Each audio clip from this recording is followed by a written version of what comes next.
Thank you, UK. Thank you, thank you, thank you.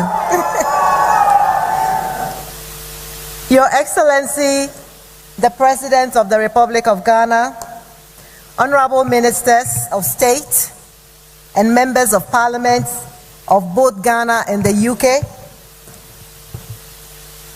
the Bank of Ghana Governor, distinguished members of the diplomatic corps, Nananom traditional leaders and community leaders, Ghana Union, esteemed members of the Ghanaian diaspora, ladies and gentlemen, good afternoon. And good afternoon to those of you up there as well. It is with great esteem and a deep sense of responsibility that I address this distinguished gathering at the Ghana Diaspora Town Hall meeting here at the Dominion Center in London.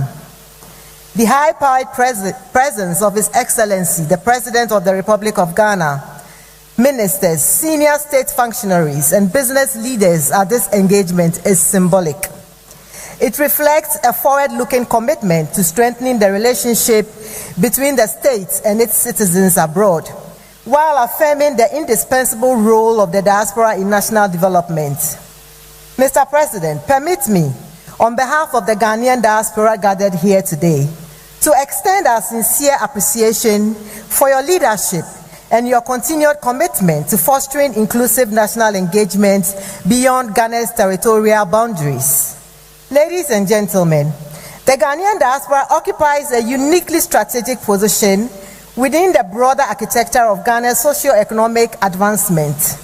Throughout the United Kingdom and indeed the global community, Ghanaians have established themselves with distinction in a wide range of professional and intellectual domains. Their contributions continue to shape intellectual discourse, institutional development, economic innovation, and cultural production, both within Ghana and across the global diaspora. Consequently, contemporary discourse on national development can no longer be confined within geographical limitations. Increasingly, the development trajectory of nations is shaped not only by domestic policy frameworks, but also by the productive engagements of their global citizens. It is therefore commendable that under the leadership of His Excellency the President, John Dramani Mahama, Ghana continues to pursue policies aimed at economic revitalization, digital transformation, infrastructure, expansion, industrial growth, and investment promotion. These policies directions are contributing to Ghana's repositioning as a competitive and emerging economic actor at the African continent and in the wider international community.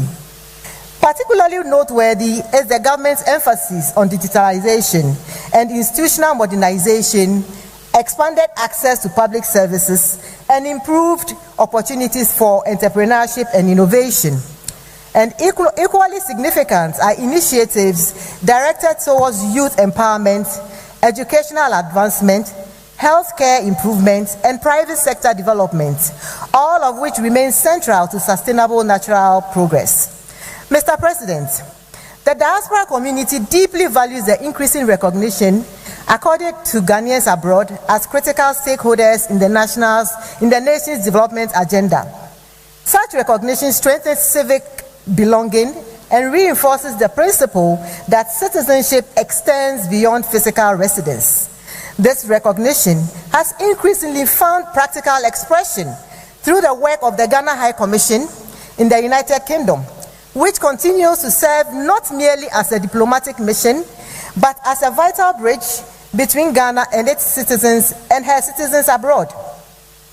It is my respectful duty to report that the High Commission's commitment to an open-door policy has been warmly received across the diasporan community. Through regular stakeholder engagements, community outreach programs, business interactions, welfare consultations, and collaborative partnerships, the mission has fostered a stronger culture of accessibility, dialogue, trust, and participation among Ghanaians living in the United Kingdom.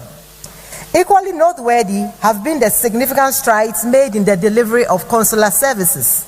the expansion of passport enrollment and processing services, the facilitation of Ghana card registration and issuance, and the continuous efforts to improve administrative responsiveness have positively impacted many Ghanaians abroad.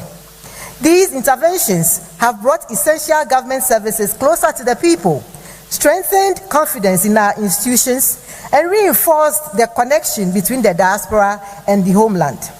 Furthermore, through investment facilitation programs, cultural diplomacy initiatives, youth-oriented engagements, and strategic stakeholder partnerships, the High Commission has continued to promote greater diaspora participation in national development, while supporting efforts to attract investments, strengthen bilateral relations, and advance Ghana's interests abroad. These achievements are not merely institutional successes. They demonstrate the practical beliefs of responsive governance and sustained engagement with citizens wherever they may reside. They reflect a shared commitment to ensuring that every Ghanaian, regardless of geographical location, remains an active participant in the national development agenda. Indeed, the success of the High Commission's engagement model provides a useful example of how government institutions can strengthen trust, encourage participation, and create opportunities for meaningful collaboration between the state and its citizens abroad. Furthermore, platforms such as this town hall meeting exemplify the importance of structured dialogue between government institutions and the diasporan communities. They create opportunities for policy engagement, collaborative problem solving, and the exchange of ideas that can contribute meaningfully to Ghana's long-term development goals. Esteemed guests, I would like to draw attention to the forthcoming Ghana-UK Investment Summit, scheduled for 1st and 2nd June 2026, which represents another significant milestone in strengthening bilateral and economic cooperation between Ghana and the United Kingdom. The Ghana-UK Investment Summit is designed to connect businesses and institutions with global investors, promote trade expansion, attract foreign direct investment, facilitate technology transfer, and strengthen institutional collaboration between Ghana and its international partners. Ladies and gentlemen, the responsibility of nation building must necessarily be collective. Governments provide policy direction and institutional frameworks, but enduring national transformation requires the active participation of citizens both at home and abroad. For members of the diaspora, this responsibility is particularly significant. We are not merely observers of Ghana's development, we are participants within it. Our experiences, expertise, global exposure, and transnational networks position us uniquely to contribute towards national advancement. To the younger generation present here today, I encourage you to remain intellectually and emotionally engaged with the future of Ghana. Your innovation, creativity, and global perspective will be essential to shaping the nation's next chapter. Everywhere I go in the United Kingdom, whether in the south or north, I encounter your immense potential, expertise, and enduring passion for the motherland. Equally important is the preservation of our cultural heritage, values, and national identity within future generations of Ghanaians abroad. Distinguished guests, as part of today's engagement, there will be an opportunity for interaction with His Excellency the President. I would therefore respectfully encourage all participants to ensure that their deliberations remain constructive, policy-oriented, and aligned with the broader objectives of national development, economic cooperation, trade facilitation, and investment promotion.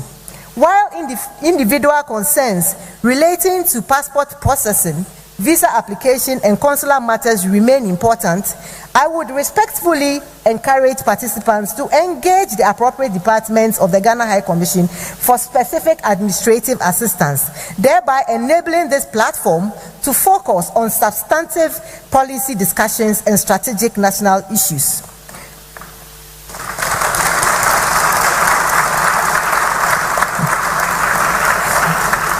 Thank you.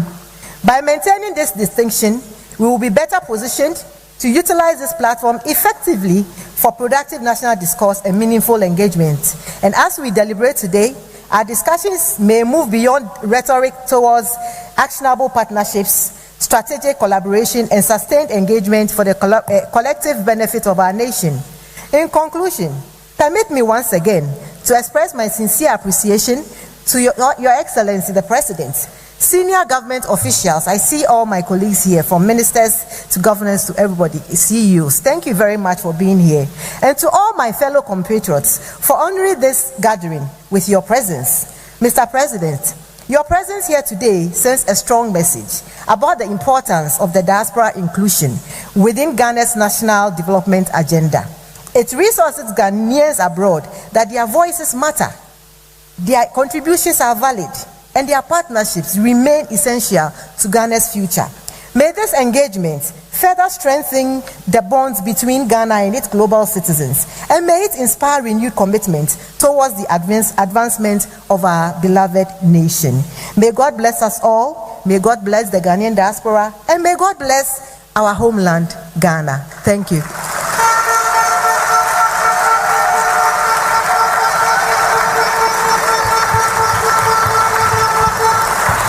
Thank you very much, Your Excellency Saba Zita Benson, for that warm welcome.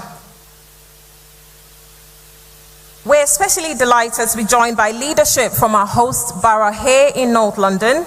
Ladies and gentlemen, please join me in welcoming to the stage Honourable Bambos Charalambos. He's an MP for Southgate and Wood Green.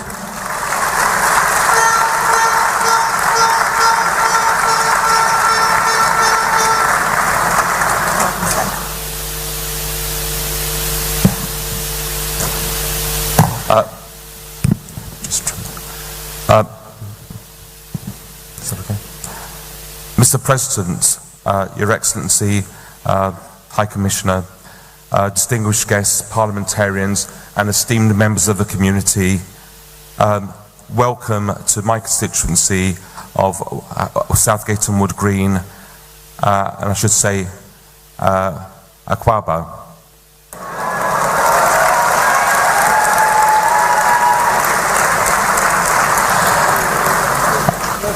My name is Bambos Charalambos. I was born on a Saturday, so I've been told my Ghanaian name would be Kwame.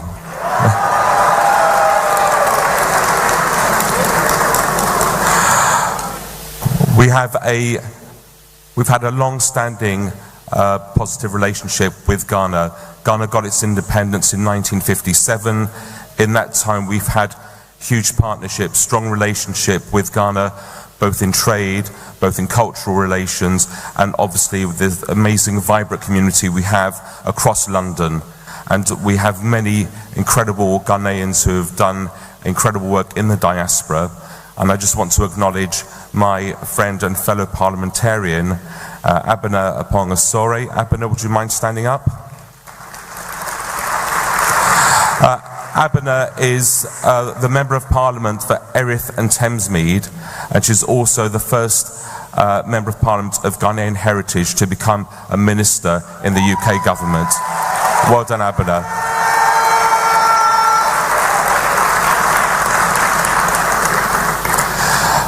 The purpose of having a strong relationship is that we all support each other even when times are hard. And I know that the UK has been working very hard with Ghana, giving support when necessary, encouraging trade. I was told by the International Development Minister that recently Her Majesty's Revenue for Customs was working with the Ghanaian Tax Collection Department, and through them working together, they've managed to collect over £100 million worth of more taxes that will go directly into the Ghanaian coffers, which will benefit the Ghanaian government. And that's just one example of partnership working. There are many more. We have very good trade links, and we want to build on those and encourage them. Ghana is a great place to work and to live. It's a friend of the UK, and we want to build on the strong relationships. And I would just end by saying that there's a very important event on the 23rd of June. That event is England play Ghana in the World Cup in Boston. Ghana and England are both in the same group in the World Cup, and I'll just say that I hope both Ghana and England progress to the later stages. That's all I want to say. You're very, very welcome to Wood Green. Thank you again, Mr. President, for kicking off your town hall and your visit to the UK in Wood Green. You're always welcome. It's a great honour to host you, and the community are a vital part of the community in Haringey and across London. Thank you very much. Thank you.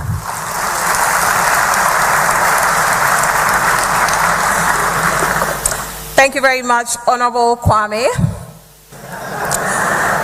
Now, as for that England versus Ghana game, Honourable, I mean, we all want Ghana and England to progress, but for that game, we all know who's going to win it.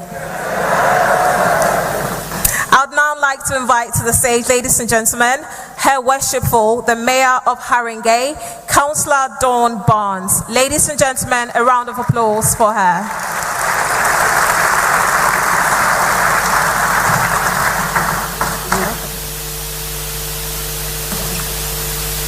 Thank you so much for inviting me, Mr. President, and everybody here from the High Commission. That's correct, isn't it? I was going to say Akwaba, but I've already been beaten to that. But what I will say, London, Haringey, Ghana, you look fantastic tonight. I just want to take photos of your wonderful outfits. For once, I feel bland. I have been the Mayor of Haringey for less than 2 weeks, but I've been a councillor here in Haringey for 8 years. And in Haringey, we're one of the most diverse boroughs in London. It's very competitive in London. It is a very diverse city. And it's part of the reason I chose to move here from the north of England, because London is full of everybody. In London, we speak over 300 languages. In Haringey, about 180 languages, in quite a small borough, but many people. We have the 5th largest population of Ghanaians, adding to our culture, contributing to our economy, working in our hospitals, working across our borough. And we love the fact that we are Haringey and we have everybody here. We're really looking forward to being the borough of culture in 2027 to 2028. And I very much hope that some of you who are Haringey residents will join us in promoting the great cultures we have across Haringey, in celebrating our languages, our music, our dance, our acting, our food. I've been told I'm not allowed to mention jollof rice. So I won't. So it's wonderful to have you here, to have a town hall in Haringey, in the borough I call home, and hopefully a lot of you call home too, but I'm aware there are people from right across London here today. So very much welcome to Haringey, from all of us who live here, whatever and wherever you may have been once before. I hope this is a very successful town hall and successful talks to follow. I thank you again for having me, and I leave you to whomsoever's next. Thank you so much.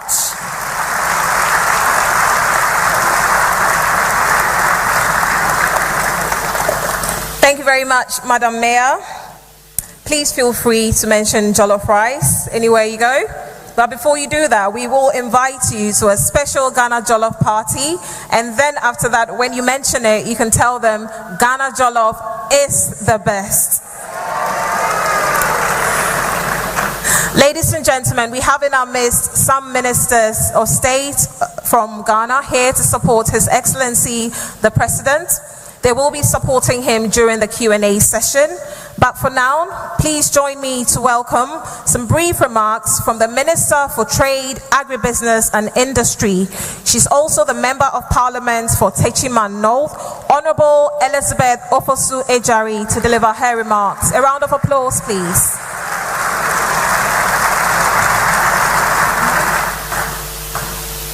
Thank you.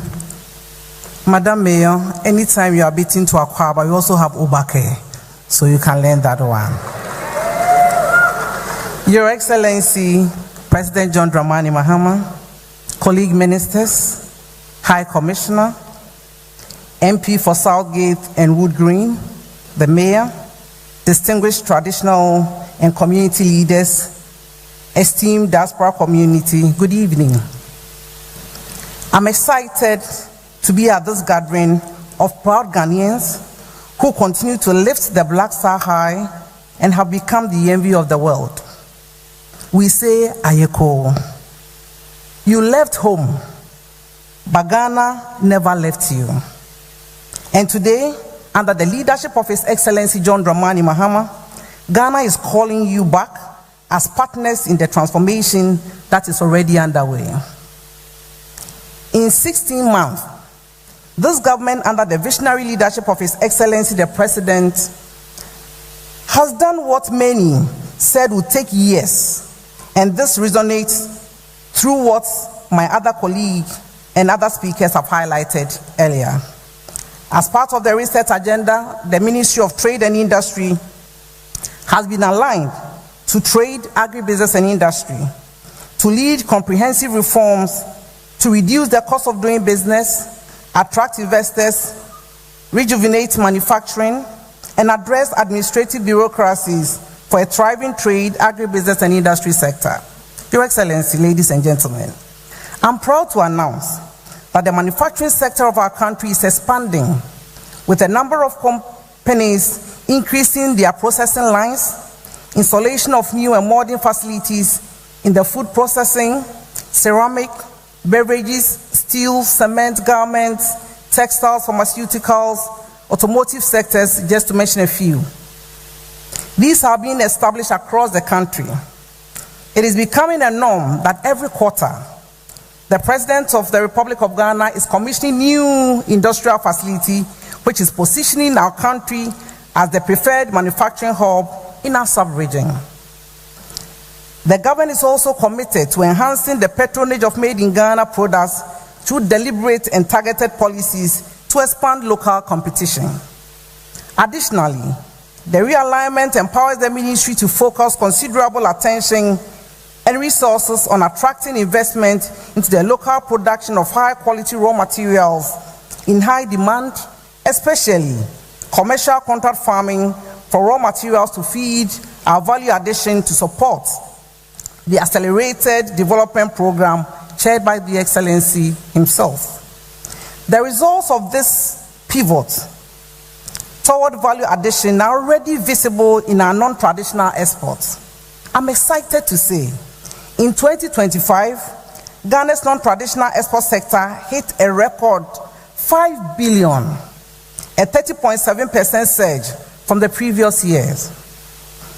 Processed and semi-processed foods drove the growth, contributing 3.09 billion, up by 52.78% from 2024. The private sector has become more competitive in the export market as part of my ministry's engagement with the Bank of Ghana to increase the days of preparation of export proceeds from 60 to 120 days. We say a lot of thank you to the Governor of the Bank of Ghana. Your Excellency, ladies and gentlemen, the ministry is therefore committed to ensuring that appropriate policies in the agribusiness, pharmaceutical, garments and textiles, automotive, component manufacturing, special economic zones are passed in the course of the second half of this year.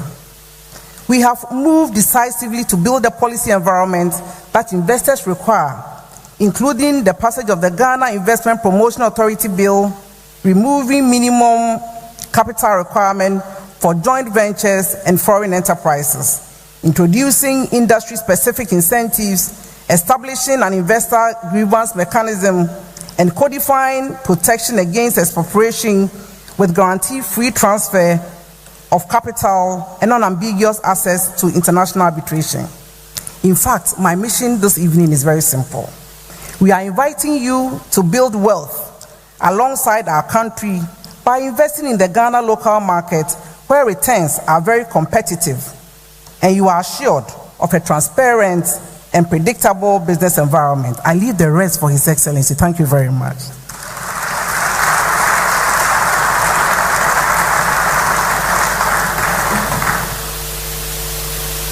Thank you very much, Honorable Minister for Trade. Ladies and gentlemen, please join me to welcome on the stage Honorable James Jachi Quayson, MP. He is a Deputy Minister for Foreign Affairs and Member of Parliament for Asin North in Ghana. Please make welcome the Honorable. Thank you very much. Thank you very much. Thank you, and good evening to everyone. I think H.E. Benson, our seasoned ambassador, High Commissioner, have said a lot, as well as our Minister for Trade, my sister Elizabeth Ajari Ofosu. So I'm going to just be brief. First, I'd like to acknowledge our hero here, the Excellency President John Dramani Mahama, Ministers of State, our Governor of the Bank, who is holding our wallet, traditional, religious, and community leaders, ladies and gentlemen. I'm going to go off script because there's a lot being said already, so that we can be brief and Your Excellency can take the stage. I am standing here today, and not too long ago I was like one of you. I'm sure you all followed my story. So let's take this business of homesetting the Diaspora 17th region very seriously. The reason I'm saying this is that during my trial and tribulation times, it took a visionary leader, President Mahama, who was even then in opposition, to tell me, say, Jachi, don't worry. We have plans for the diasporans. And when they threatened me with detention and jail, I remember the famous phrase he used to say in my constituency when we were campaigning for by-election. He says, Jachi Kwesi na unko jail in net. Unko jail in China. He was saying, and you know, I've never said this to him, but it always resonates in my mind. And it's true, it came to light. Today we are here. Diasporans have produced a lot. We have our finance minister who was once a while one of you, Ato Forsen. Myself, I was one of you. In Canada, of course, I used to visit London anyways. But let's take this reset agenda with the new vision that we have for our economy and our country building very seriously, because there's every fundamental set and ready to go. As ministers, the two ministers, the minister and the High Commissioner mentioned, I am very, very confident, and I am everywhere I go. I like to stand, at least give a moment. Even when I do state visits, I like to engage the community, and that is why I felt that it's important for me to be part of you this evening. I want to thank all of you. God bless us all. Thank you.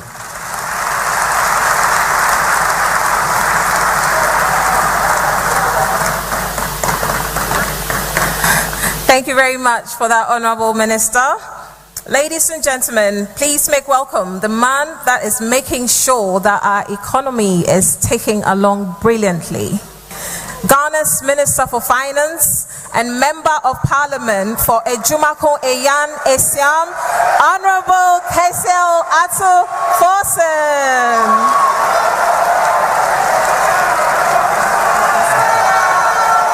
Yes, sir. Thank you. Thank you.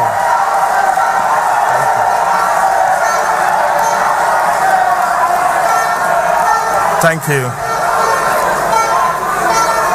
Mr. President.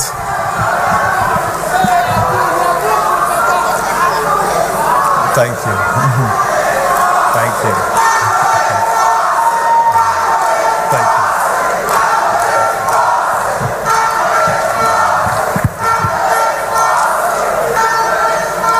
Thank you very much. Your Excellency, President Mahama, colleagues, ministers of state, fellow Ghanaians, let me first use this opportunity to inform you that I'm one of you.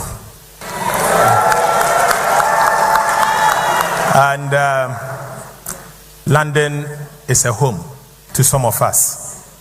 Some of us had the privilege to grow up here, and myself, Honorable Kwame Abuja, not long ago used to be members of this chapter until we had the privilege to go back home to serve our country. And so you can also be one of us if you decide to come home and take part in nation building. But let me say that President Mahama inherited a terrible economy, an economy in difficult times. And colleagues, let me use this opportunity to remind you of some of the things that the country went through back in 2022. Ghana went through a very difficult economic crisis in a lifetime. I do not recall that our country had ever gone through such level of economic crisis. The scale of the crisis was profound. It was extremely traumatic, if not distressful. Our currency, the Ghana cedi, came under intense pressure. It nearly lost its value. Inflation rose to painful levels. Investor confidence deteriorated very sharply. Ghana's external reserves were strained, and Ghana lost access to the international capital market. As a result, the credit rating agencies responded by downgrading Ghana's sovereign rating, and this was repeatedly in 2022 to levels never seen in the country's history.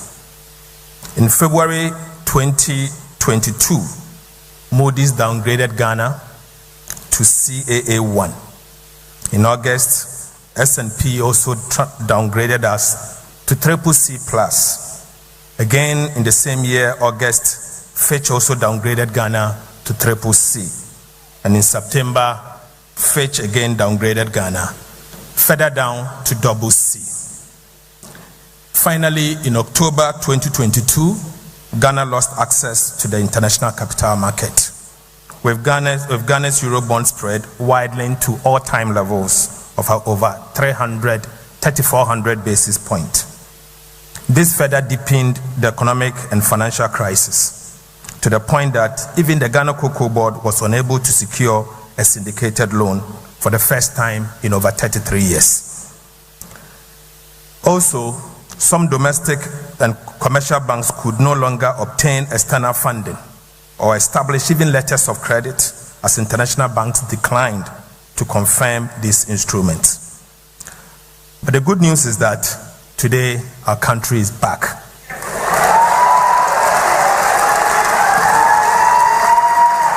We are back. President Mahama, upon assuming office, took steps, difficult decisions, some extremely bitter, but in the end, we all recognize that prudence works. But let me share some of the outturn with you. I'm pleased to report that as a result of the measures that President Mahama took, today GDP growth is back. Ghana has recorded a GDP growth of 6% in the year 2025. And most importantly,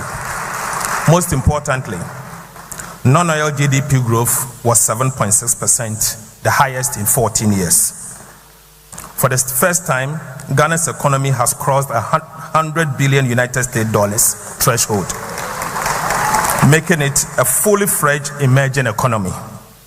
Ghana's economy is now ranked the 8th largest economy in the entire of Africa. And our GDP per capita is today 3,385 Ghana cedis, US dollars, for the first time. I'm also proud to inform you that our debt is now sustainable, unlike the past.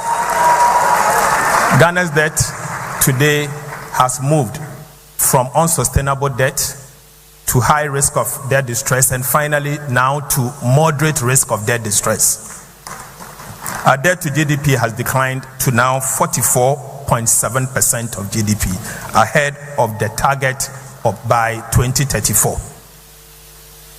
Ghana achieved the debt to GDP level as was originally scheduled by the IMF, that we would have achieved debt to GDP of 45% by 2034. 8 years, we used one single year to achieve that. Inflation has declined from 23.8% in December 2024 to 3.4% in April 2024. The country is now borrowing quite cheaper.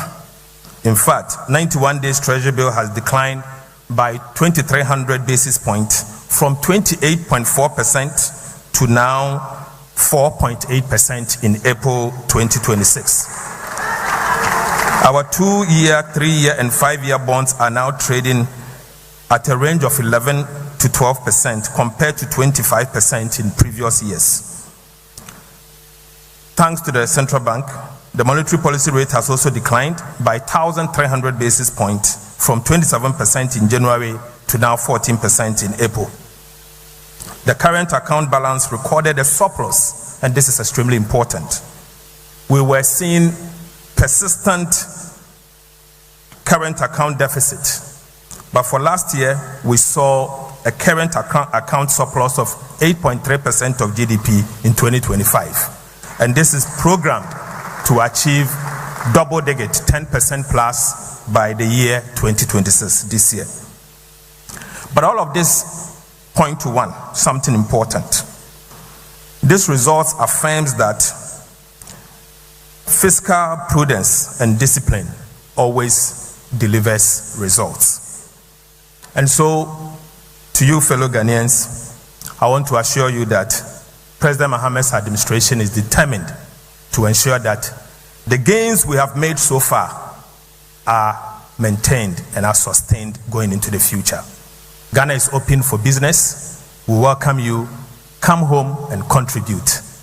Very soon, the central bank intends to work with the Ministry of Finance to ensure that the remittance that you bring home are well ensured that this remittance actually hit the balance of payment.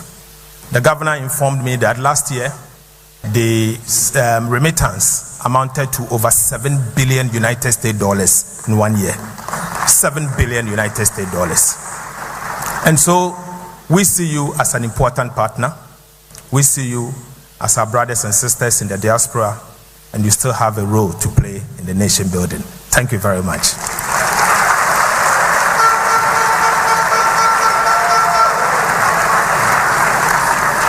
Thank you very much, Honorable Minister for Finance, our fellow diasporan. Honorable, you have funds.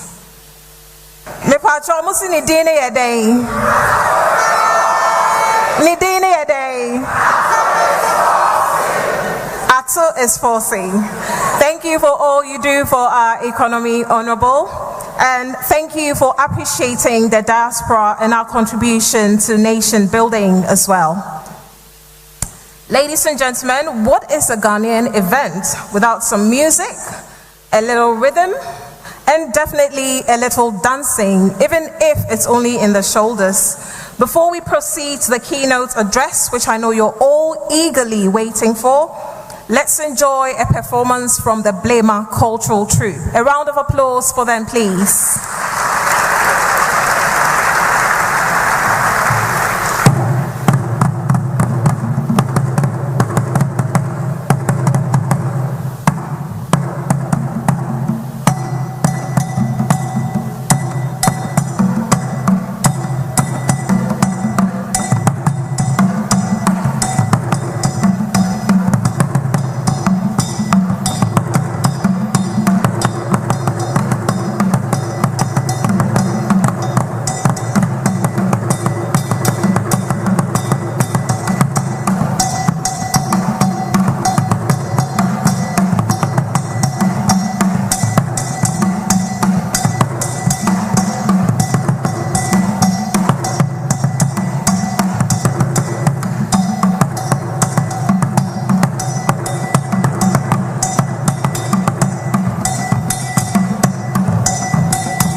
Distinguished ladies and gentlemen, our next speaker needs very little introduction, but I'm going to introduce him anyway because he deserves it.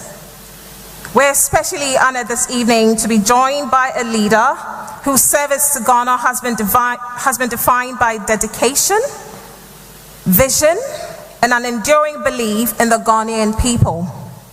He's a statesman of experience, conviction, and one who has devoted decades of his life to public service, a man who has stood at the forefront of Ghana's democratic journey, championing development, economic transformation, and Ghana's place on the global stage. Under his leadership, Ghana continues to pursue a future built on opportunity, innovation, and prosperity, while strengthening the bonds that connect Ghanaians at home with those making remarkable contributions across the world. And tonight, here in London, we're reminded of the relationship between Ghana and its diaspora, that it's not merely symbolic, it is essential. The achievements of Ghanaians abroad continue to elevate our nation's reputation, and our dear President has consistently recognized the importance of engaging, listening to, and partnering with the diaspora community. Tonight, he joins us not just as our President, but also as a fellow Ghanaian, a son of Ghana, directly engaging with citizens and the diaspora community on the future of our nation. Ladies and gentlemen, it is therefore both a privilege and an absolute honor for me to introduce a distinguished leader, the first gentleman of our motherland, my president, your president, our president, with a standing ovation and a rounds and rounds of applause. Please welcome His Excellency John Dramani Mahama.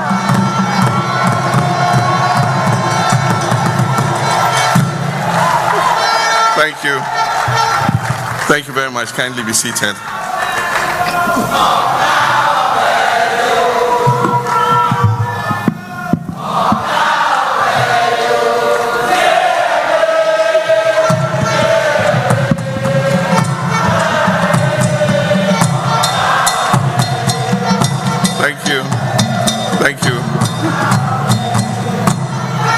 Thank you very much.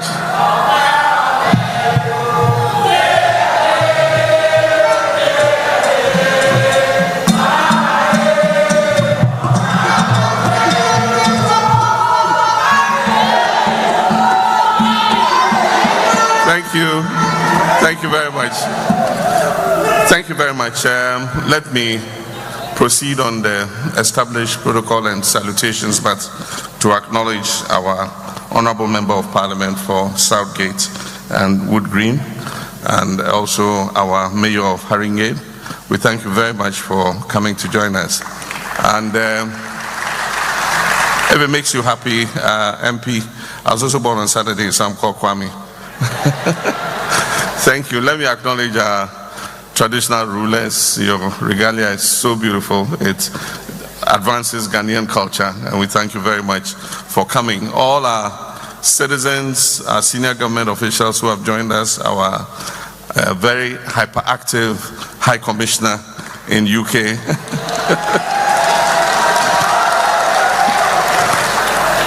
And all our beautiful citizens. Let me acknowledge our pastor who said the opening prayer, Pastor Ohene Prekuya. Okay, and imams who will say the closing prayer. I acknowledge all of you. I have a speech here, but I tended not to read it. I just want to make a few remarks because several of our senior government officials have spoken, and these are people who are helping me to achieve what we're achieving in Ghana. When you go to a restaurant and the waiter serves you with the food, you eat the food and it's very delicious, and you compliment the waiter and say your food is very delicious. But it's not the waiter who cooked that food. Those cooking the food are in the kitchen. And those are my ministers and all my senior government officials.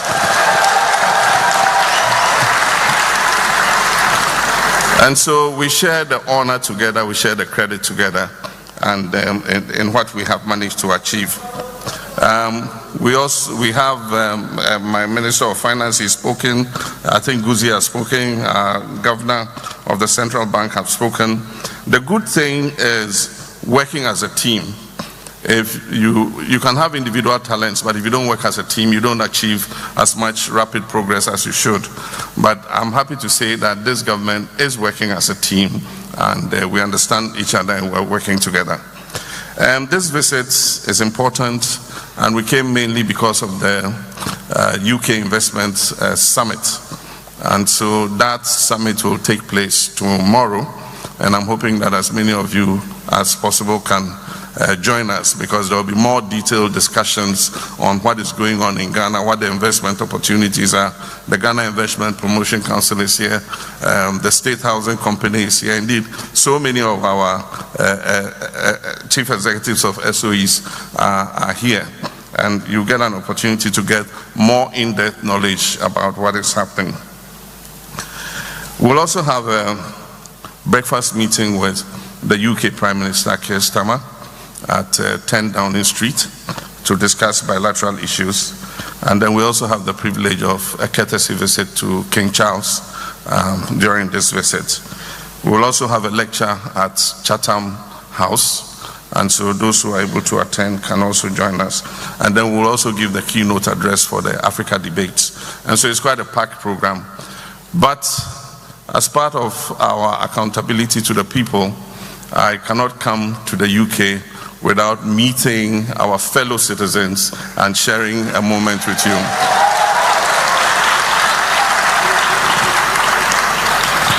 As we have said, our diaspora is the 17th region of Ghana. We have 16 physical regions in Ghana, but we have one virtual region, which is our diaspora abroad.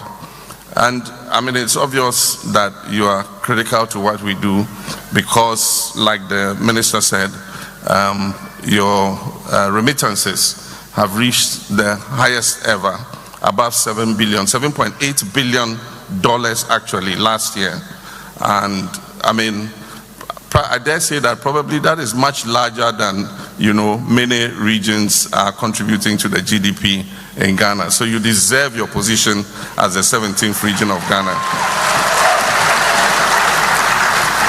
And to recognize that, as part of the Constitution review, we currently have a legislation before Parliament to review the 1992 Constitution to allow Ghanaians in the diaspora who hold other passports or dual passports to be able to participate in our politics at parliamentary, ministerial level.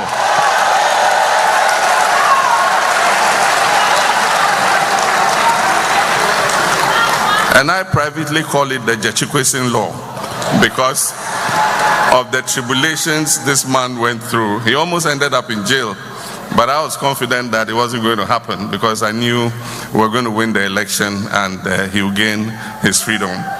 And so thank you very much. You've heard quite a bit about the economy. We have just emerged from the extended credit facility, which is an IMF program, and the Minister of Finance has briefed you on the situation that we met. Actually, the government had entered into the IMF program before we took over the reins of government. But unfortunately, after the fourth review, all the performance criteria from June the year before, in 2024, had gone completely off track. And so the IMF program was completely derailed off track. And so when we took office, the next review was going to take place in April. And so happily, they sent a small technical team. We sat together. Everything that government had agreed with them was off track. And so it meant that between then and when the fund arrived for the main review, we had to take very, very strong decisions. And that is why the Minister of Finance told you that we had to take quite stringent, bitter decisions. But that is what life is about. When you are ill, sometimes you have to take bitter medicine before you get better. And I'm happy, as he said, to say that the sacrifices that Ghanaians made had paid off. And Ghana is, like he said, back again. Ghana is working again. And so he's giving you all the statistics. The macro economy is stable, and all the macro indicators are looking very much in the right direction. Indeed, a lot of people are surprised at how it was achieved, and Ghana has become the poster boy for economic recovery across the world. Anytime they go for the spring meetings of the World Bank and the IMF, everybody is pointing to the other African countries to Ghana and say, go to Ghana and learn how they did it. And so there's a time when we must be proud to be Ghanaian, not only because our economy is doing well, but we can see that we are making progress towards the country that our forebears dreamed us to become. We have led Africa in the liberation struggle, and under our first president, we pushed for African continental unity, and Ghana has been at the forefront of Pan-Africanism.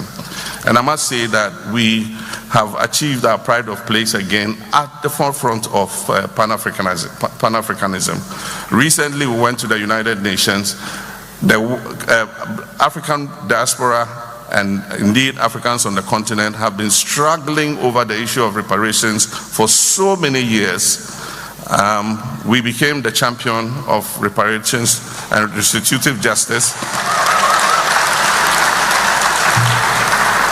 And when I went to the UN in September, I announced to the world that we're going to move a motion to describe the slave trade, transatlantic slave trade, as the gravest crime against humanity.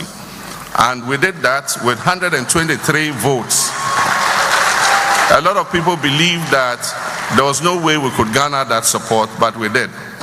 And that has put on record what happened to our ancestors. Now we need to move to the next step, and so we're hosting a conference in Accra in June, which is called The Next Steps. And it's called The Next Steps because after the UN resolution, what next? And so we're bringing the Caribbean and all people of African descent from all over the world to come and discuss what the next steps are. Recently, we've always pushed for African unity, and so it's sad to see some of the things that are happening on the continent. There's no way that any African country can achieve the kind of progress that it needs without working with other countries. We cannot achieve it in isolation. And that is why we passed the African Continental Free Trade Area, so that our people can invest in each other's countries, our people can move freely amongst each other's countries. Ghana is actioning this. Recently, we have made visas to our country for all African passport holders free of charge. So any African traveling to Ghana does not have to pay for a visa. In doing that, we've introduced the e-visa system, which makes it more convenient for our citizens living in diaspora. No longer do you have to come from Middlesbrough or Birmingham to the embassy to come and apply for a visa. You just sit wherever you are and put in the application, and within 48 hours, the visa will be issued. Indeed, I had the honor of issuing the first visa. And the person who got the first visa when I pressed the portal is a Serbian. I later found out he's an oil rig worker. And so he arrived in Accra Airport, and then continued to Takra. They boarded a helicopter, and he's on the oil rig somewhere offshore in Ghana. And so that's an achievement we are all proud of. When the minister was talking, he talked about growth. One of the important things to look at with growth is what they call non-oil growth. Normally, when you are an oil-producing country, for many oil-producing countries, 90% of their growth is down to export of crude oil and gas. And so they've coined a term they call the Dutch disease. And so every country aims to have balanced growth. And so always you must look at the non-oil growth. It means if you take oil and gas out as a component of your growth, you must see significant progress. It means that your agriculture is working, your manufacturing is working, your digital and ICT are working. And like he said, we achieved more than 7% growth in non-oil. And so that's a very significant figure to look at to judge what the health of the economy is. And so again, we thank the economy team for what they're doing. The energy sector too is critical, and I'm happy to announce that it's stable. We have begun undertaking a total revamp of the electricity distribution sector. There are some areas where the transformers were installed 22 years ago, and for some of you, I'm sure that if you have homes in back in Ghana, you go and you notice that in some places the power surges and you have brownouts and that kind of thing. The electricity is not stable, and that's because at the time you build a house, they put a transformer there, and you had 100 houses in your vicinity. Today, with that same transformer that was put there, you have 500 houses in the same vicinity using that same transformer. And so the transformers get overloaded and they are not able to provide stable power. So we're overhauling all the transformers all over the country in order that power is stable for everybody. We inherited a debt in the energy sector of about $1.5 billion. And the Minister of Energy and the Minister of Economy, Finance have both been working together to pay down that debt. For instance, we had with ENI, which is one of the major players in our upstream energy sector, drilling for oil in the OCTP field. Their field is called the Sankofa field. We had a World Bank guarantee of $500 million. That's guaranteed payment to them for the gas that we consume. At the time we took over, that World Bank guarantee had been drawn down to zero.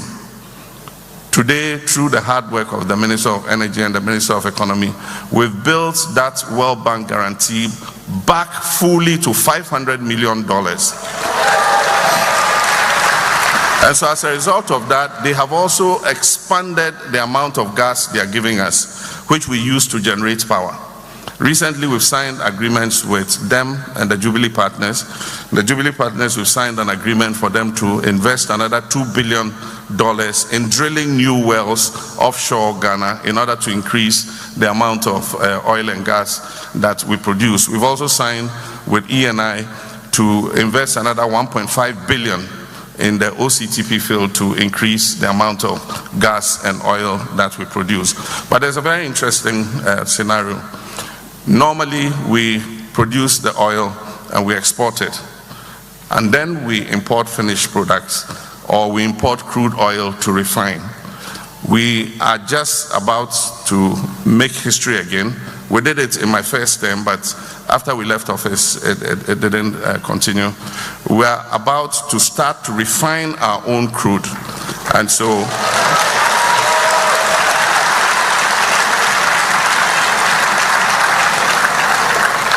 so, in June, we are delivering a parcel of Ghanaian crude from our own oil fields to the Tema Oil Refinery to process.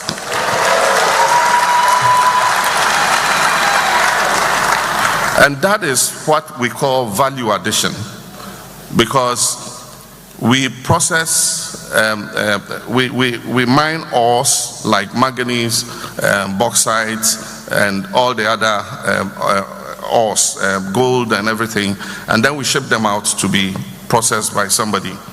And so in that processing, we're creating jobs in that other person's economy. And then the products for which we sent the ores abroad are made into finished products, and those finished products are exported back to us. And so we need to pursue value addition, not only in the mining sector, in the oil and gas sector, but also in the agriculture and other manufacturing sectors. And so I've said that next year, because we're going to buy our cocoa with our own money, before we had to go at the beginning of every season to go and borrow money from the traders. And we use that money to purchase the cocoa. And we collateralize our cocoa beans in advance for that money. So if it's the 2026 season and they give us $1 billion, we collateralize the 2026 beans to them. And so you have to export those beans to them. This year, the Minister of Finance, we've been trying to revitalize Cocoa Board. The Minister of Finance is going to allow Cocoa Board to float a bond by itself to raise the money that it needs to buy our cocoa. And so we are going to use our own money to buy our own cocoa. And I've said that if we use that money to buy the cocoa, it's not collateralized. 50% of those beans must be processed locally in Ghana.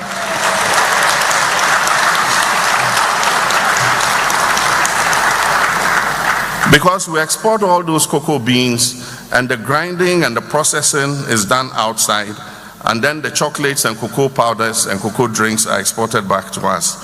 We're going to process ourselves, and also export finished products, not only within the continent, under the African Continental Free Trade Area. Cocoa products qualify because almost 100% of the content is locally sourced. And so it qualifies perfectly under the African Continental Free Trade Area. And Ghana should be able to supply virtually the whole of Africa with cocoa products. And so we're going to do that. We also had a problem with independent power producers. A certain amount of our power is produced by private investment. And at the time we came, we owed them about $1.5 billion. There too, the Minister of Finance, Ato, is working with the Energy Minister, have managed to pay down that debt. And what we've done is we've ring-fenced the debt, and we've given them a payment plan, and we've met every single payment to them. And so they also are happy and producing power, and our power sector is stable. So let me just touch on two more things, and then I think I'll give you the opportunity to ask any questions that you want. One is governance. Governance is important. Ghana has progressed in the Press Freedom Index. We've moved up more than 30 places on the Press Freedom Index.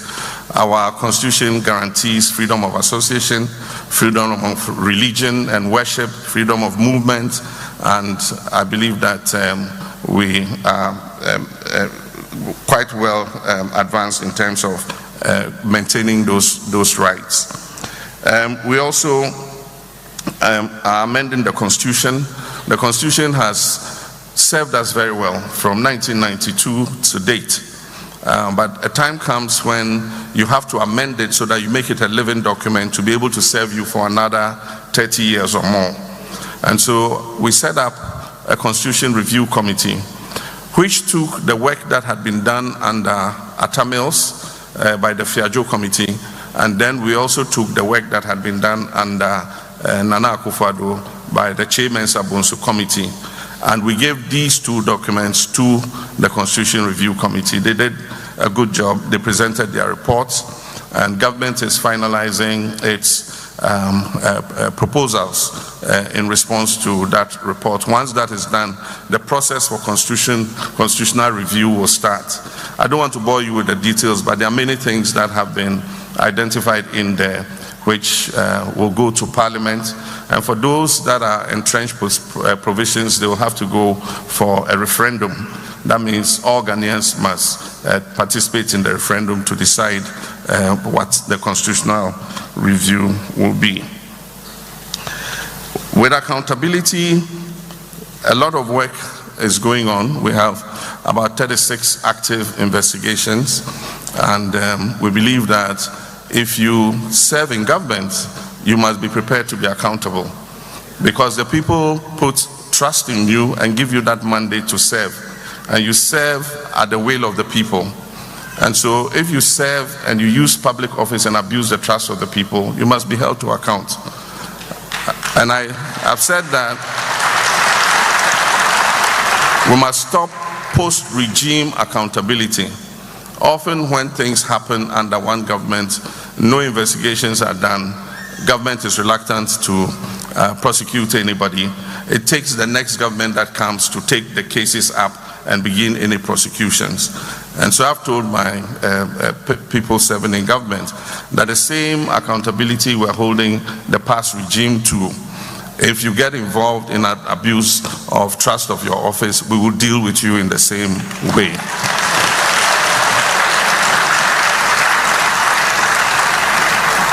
And Mayor in Tree, we say, Aba ya de botechi, no ya de beboba. Yes. It reminds me of our President Rawlings of late, blessed memory. He said, Aba ya de botechi, edaho.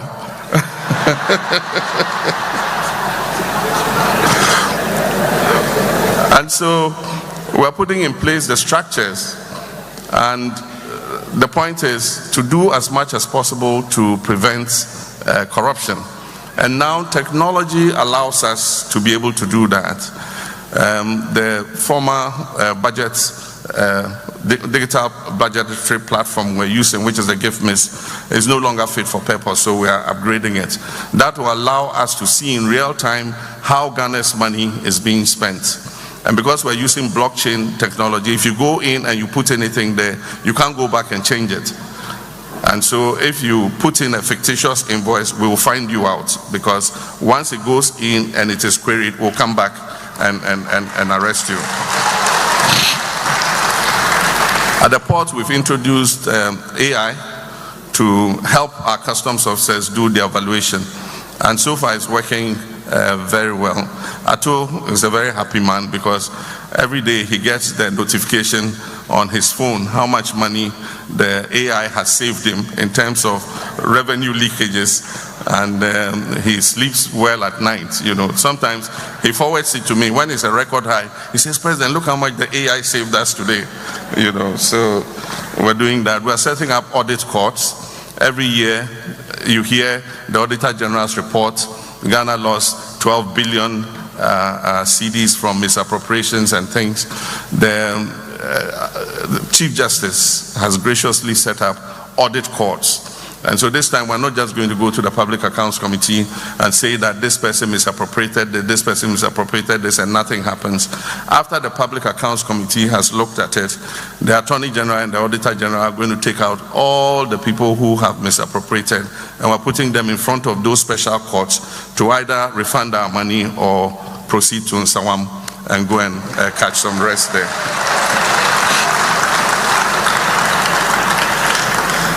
And so as I wrap up, I can't not talk about environment. We still have a problem with illegal mining. Ghana was not called Gold Coast for nothing. Virtually everywhere in the country, if you dig, you will find some gold. The only regions I think haven't found any gold are Volta region, OT, and a few other regions. And I tell them that they are blessed that there is no gold under their land. And so if you go to Volta region, the forests are still beautiful, you know, the rivers are clean, you know.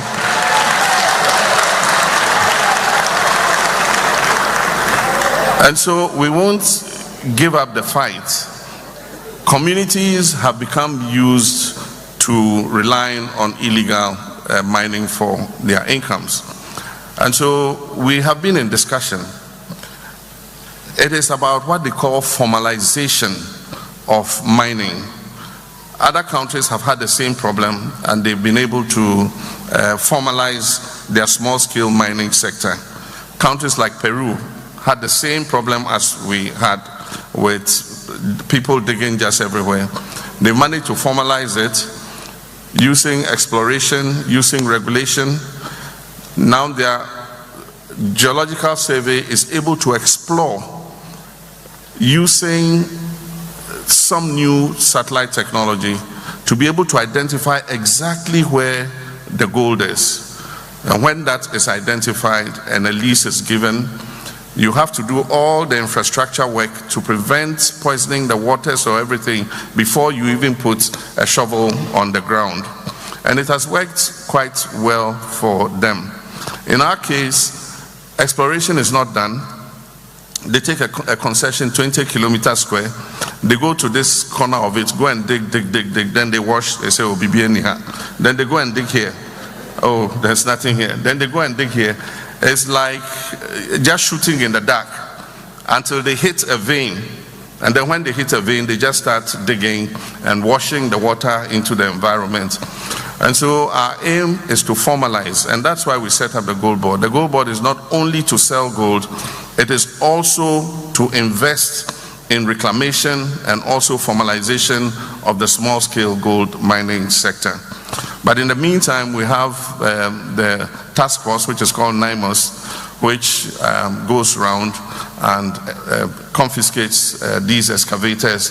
And now we're confiscating the Shamfam machines, because that's the critical equipment that is used in illegal mining. Without the Shamfam machine, that whole mining operation will come to a stop. And so they were being exported into Ghana from outside.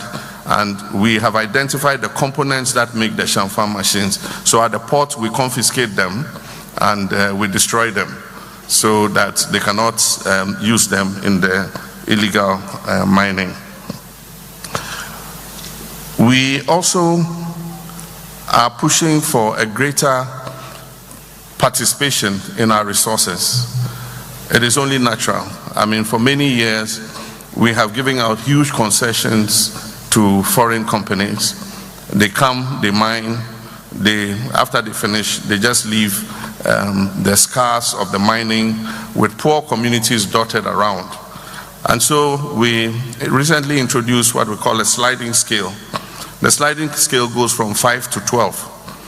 And so if the price goes down to, let's use gold as an example, if the price goes down to say $2,000 or $2,300, the minimum royalty is 5%. But if the price goes up to above 4,500 thereabouts, the sliding scale pushes the royalties up to 12%. And so Ghana gets more from the royalties. So that's one of the changes we've made. But we're also passing a local content bill. That means that all the ancillary work and subcontracting in mining must be given to Ghanaian companies. For many years, we've had the University of Mines and Technology, and so Ghana has more than enough geologists, we have civil engineers, we have companies that are capable of doing all that subcontracting. Before, there used to be transfer pricing, because the same company doing the mining will form a foreign subsidiary and award the contract to them to come and do the mining, and then they raise the prices of the subcontracting, and so they're making profit here and making profit there. And so we're saying that you do the mining, make your profit, but the subcontracting work, hauling, drilling, blasting, must be done by Ghanaian companies, so that a component of the profit of mining remains locally in our country. So finally, defense and security. We live in a dangerous sub-region. You're all aware of what is happening in the Sahel. And they say that when your neighbor's house is burning, you don't only fetch water and put it by your house, but you also go and help him to quench his, so that it won't spread to your house. And so that's what we've been doing. When I came as president, the relations between our 3 Sahelian neighbors and the rest of ECOWAS were very frozen. And so I took it on myself to try and create a bridge between ECOWAS and our 3 Sahelian neighbors. And I must say that they have responded positively, and we are trying to create a rapprochement between us, because all of us need to join them in the fight against terrorism. Because if we don't, and the terrorists gain a strong foothold in their countries, the next direction in which they would look is towards us. But even as we do that, we also must strengthen our defense and security. We found our army in a very dilapidated state.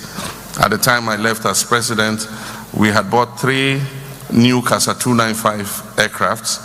When I came back, only one was working. One had crashed. The other one was supposed to go for service. It hadn't been sent for service.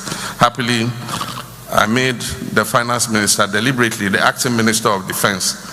And so anytime the soldiers send their bills, he pays quickly because he's their acting minister. So he's paid to repair the second plane that was grounded.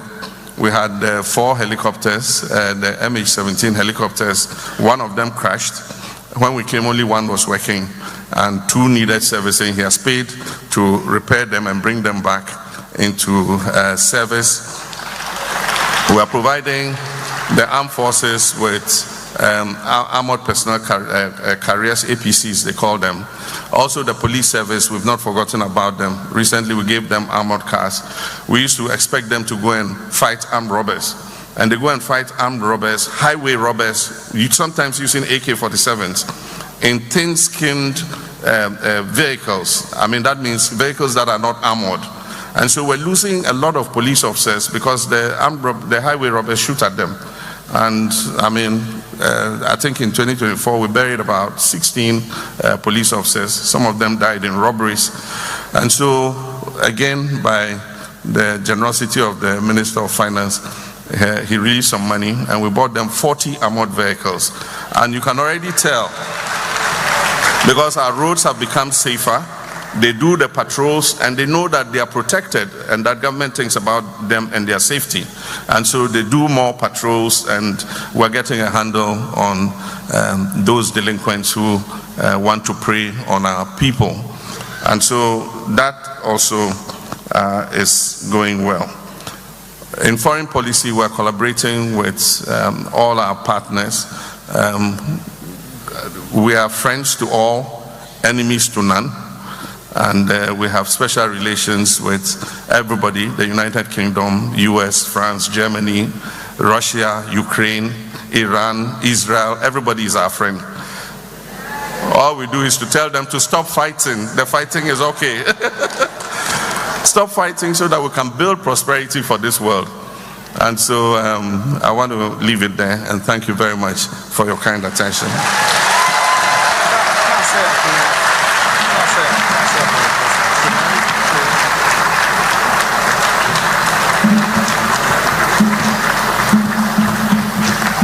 Ladies and gentlemen, a round of applause for His Excellency John Dramani Mahama, President of the Republic of Ghana.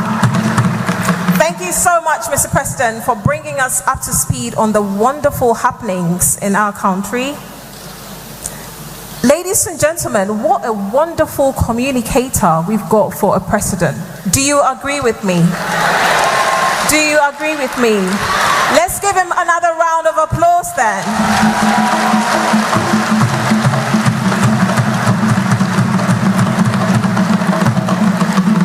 One may ask, why do I say that? I say that because he put his speech aside and he still gave us the numbers solid, back to back, off the top of his head. What more could you ask for? Thank you very much, Your Excellency.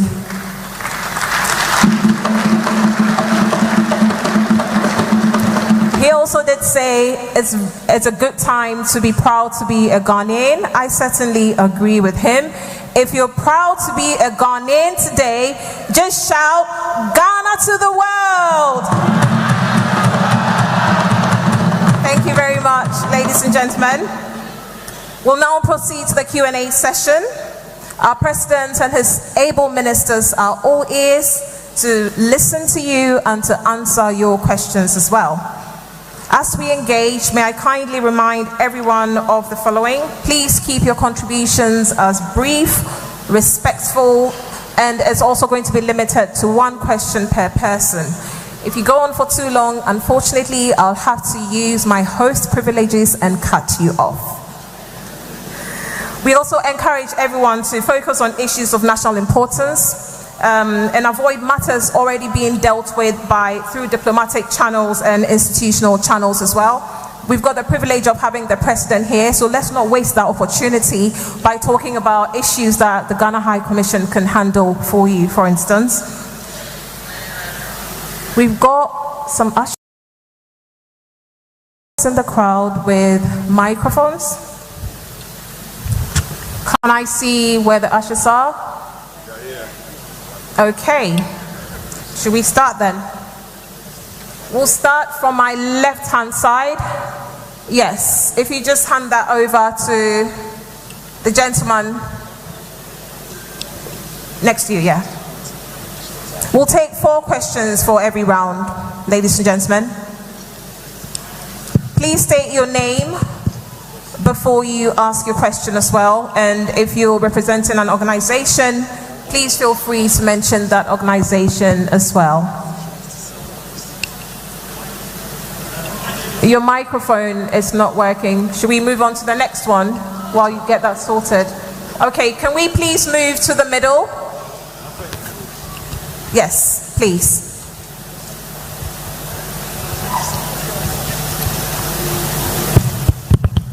Hello, Your Excellency, Ministers of State, ladies and gentlemen, my name is Elijah Timob. I am East London Branch Chairman. I have one simple question for our President. You have stated not once, not twice, but several times how we in the diaspora contribute heavily to the economy of Ghana, almost to the tune of $8 billion annually. I think that is a very significant 17th region to be largely ignored. Don't you agree? From Please, East London, the question. Yes. Else I'm going to have to use my host privileges to cut you off. The question. My question is, yes, we understand that not everybody can be satisfied, and so we want to be part of the solution.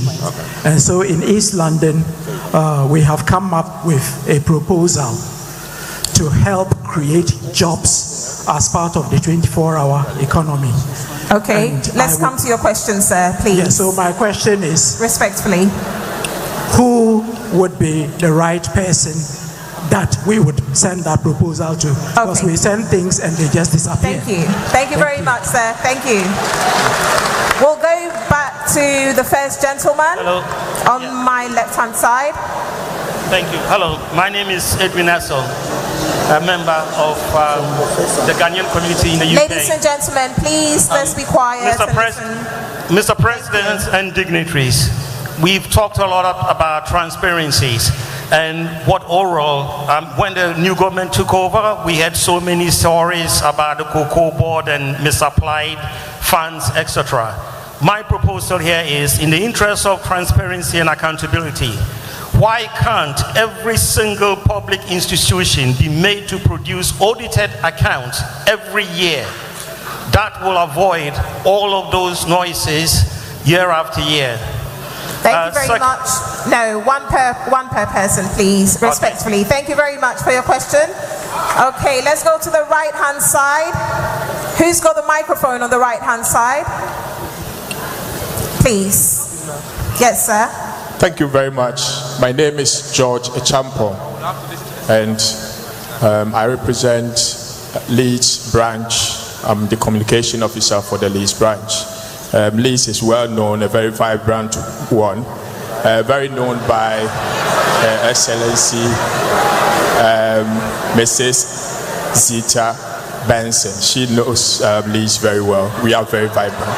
My question is very simple, and is to His Excellency. My question is about reversible reaction. We all know about brain drain being a very big disease as far as Ghana is concerned.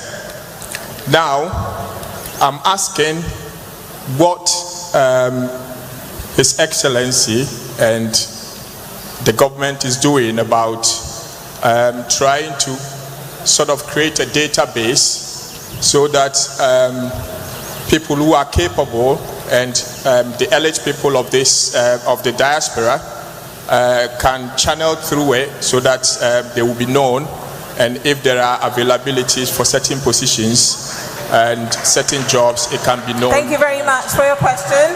We will take the last question for the first round.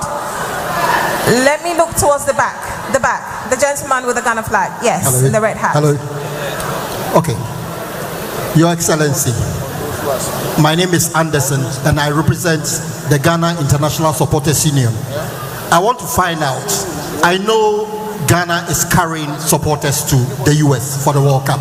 Have you made any provision for those in the UK and groups that are also not in Ghana but want to be part of it? Please. Thank you very much. Thank you. Thank you for your question. We will now give Your Excellency, the President, the opportunity to respond to those questions, and then we'll move on to the next round. The floor is yours, Your Excellency.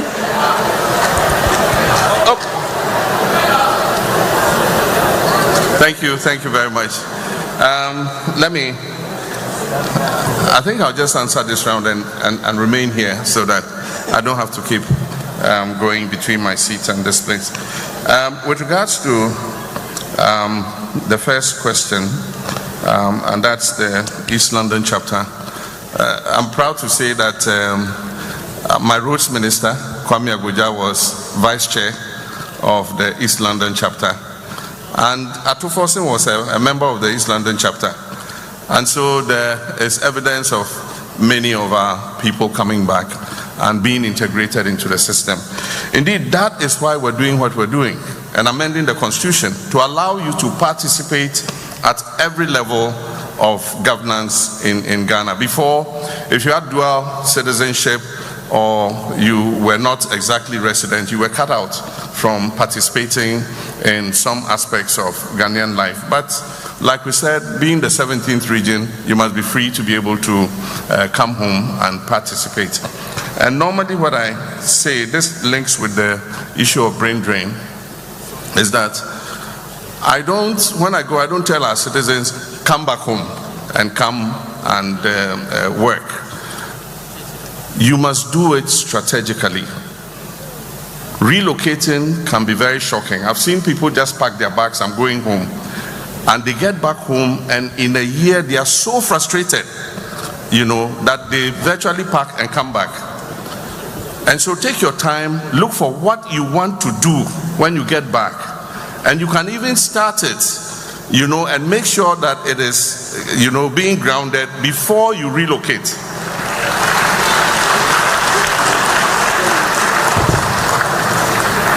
And so there's brain drain and there's brain gain. The thing, and this is what I say about migration. Somebody says, why did you come to our country? Human beings from time immemorial have been very mobile. All of us were created in Africa. Human civilization started in Africa. And then our cousins, the British, migrated and came here. The Chinese migrated and went there. Everybody migrated to somewhere else. And people move for many reasons. Some for opportunity, some just want to travel and go somewhere else. And so just as you say somebody is in your country, you too, your people are in that person's country. And so in Ghana we have everybody. We have British, we have South Africans, we have Sudanese, we have everybody, and we're living together. So I think that it is that diversity, and our elders say, for those of you who know that, because ahoho come sometimes with investment, and sometimes they come with new ideas that you never thought about. So there will be brain drain, there will be brain gain, but it's to the benefits of everybody. When we came, there were several state-owned enterprises, and I should have added that to my report. I'm pleased to tell you that a lot of the state-owned enterprises are turning around. That has been one of the major stumbling blocks on economic progress. We are being disciplined and we're making sure that we're using the money properly. As chief executive of state-owned enterprises, and they go and make huge losses, and because they belong to the state, those losses are contingent liabilities on the public debt. And so now we focused on them. We have the state's interest accountability whatever office that supervises them. We found out that some state-owned enterprises had not presented annual reports or audited accounts for 7 years. I mean, who runs an organization like that? For 7 years, no audited accounts, no, annual reports. And so we've made it part of their key performance indicators. And so I've told the CEOs that by a certain date, SIGA has set the date, I think it's middle of this year. If you have not presented your audited accounts, you haven't presented your annual report, the road is your face, you go home.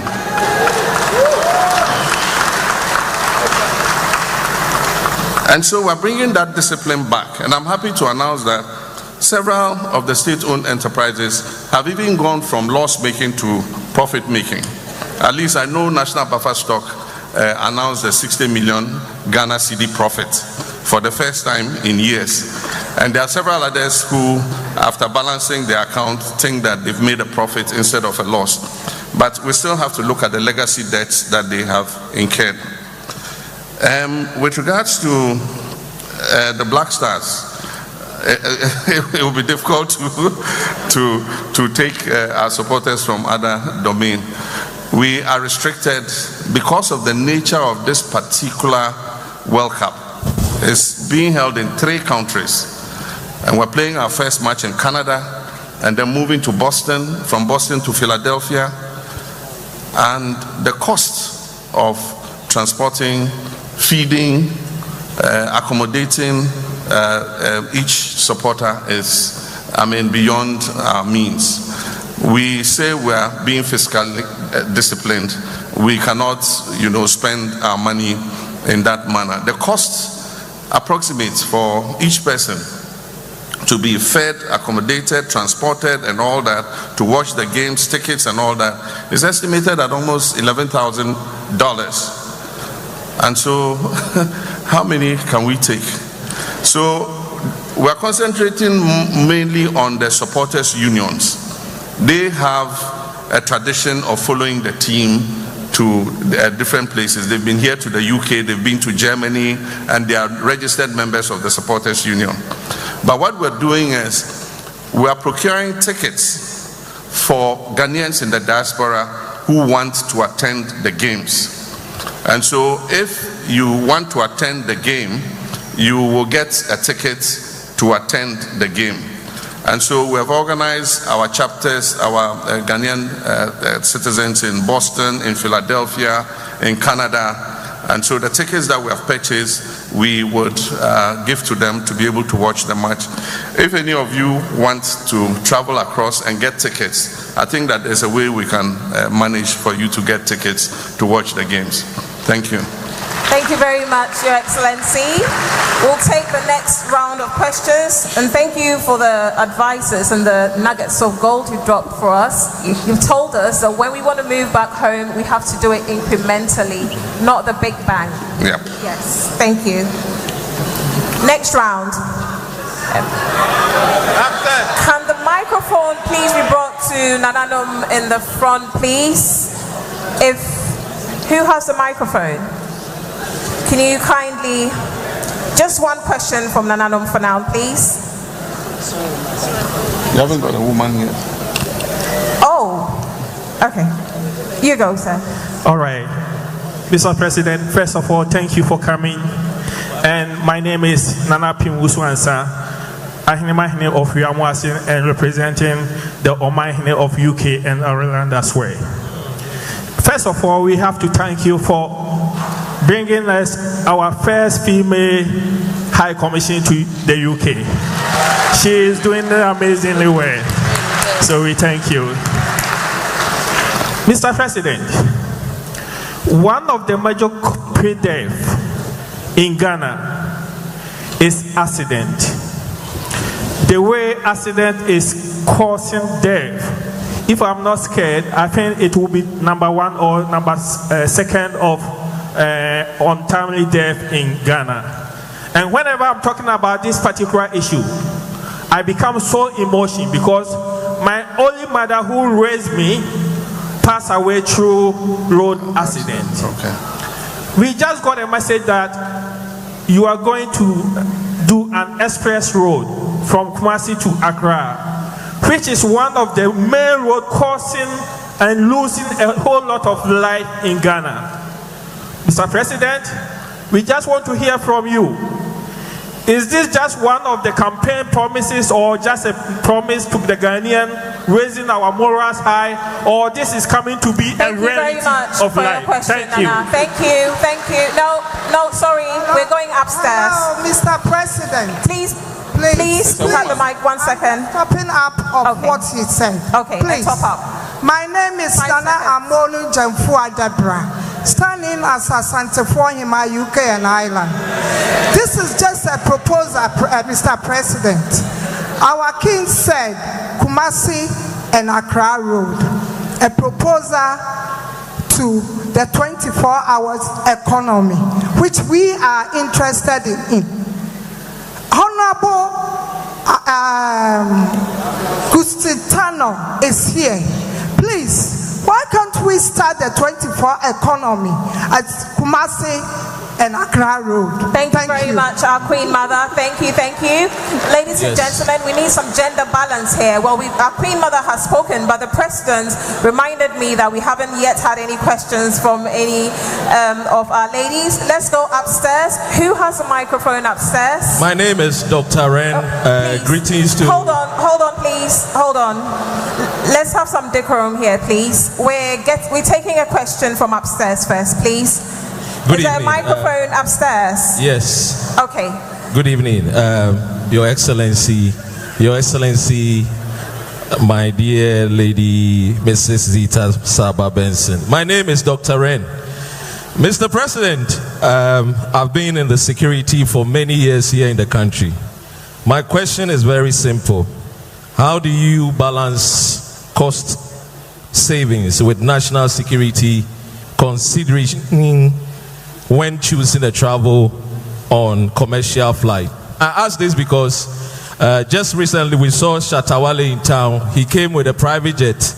I am told that you traveled on a commercial flight. So the question is simple. Do you believe commercial flights provide adequate security for a sitting president? Thank you very much for your question. We'll take a question from the middle. There's a young lady in the middle. Please hand the microphone to her. Thank you. My name is... Hello, everyone. Hello, my rival. You're standing there enjoying yourself, aren't you? Sorry. Okay, so my name is Beatrice Asante, and I advocate for the youth in UK, and I work with Omega TV, yeah? Okay. So, Mr. President, the last time you came, I remember I asked you that what are you doing to help the youth integrate with the youth in Ghana and here? Because if you look at what is going on now, we've got one of the youngest chancellors, which is Faye Ohima, and Ohima Faye, yeah? All right, cool. And she's a Ghanaian, and we met H.E. on Tuesday. And before I even go further, she's doing a fantastic job, for one. And because Faye is the youngest Ghanaian councillors in Enfield, Bullsmore Ward, yeah?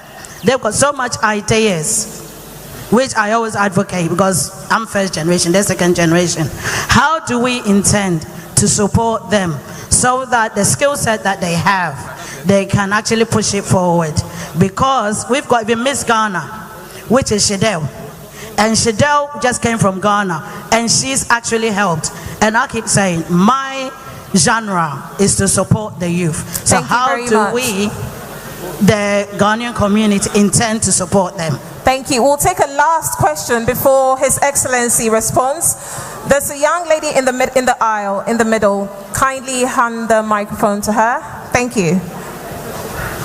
Hello everyone. This has been a very enlightening session. It's fine. You can take it. Hello, everyone. Yes. Okay. My name is Rachel. My question is just a request. I bought, Mr. President, I bought your book online, my first coup d'etat, and I was wondering if you could sign it for me.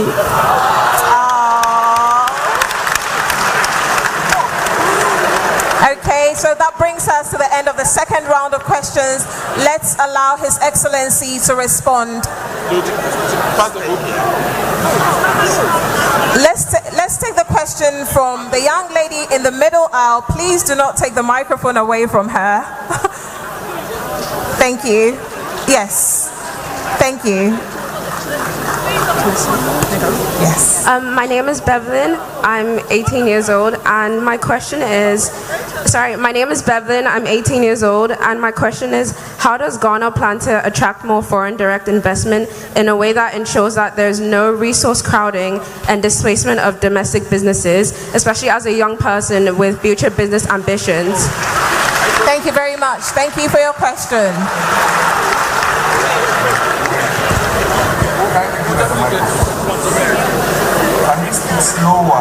Sprish. I don't. You see,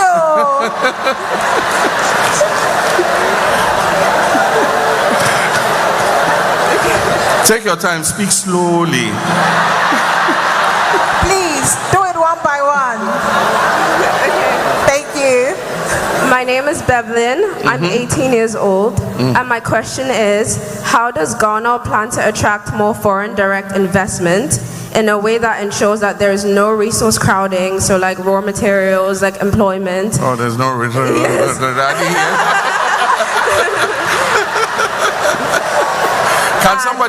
Can somebody say it in Ghanaian English for me, please? Okay.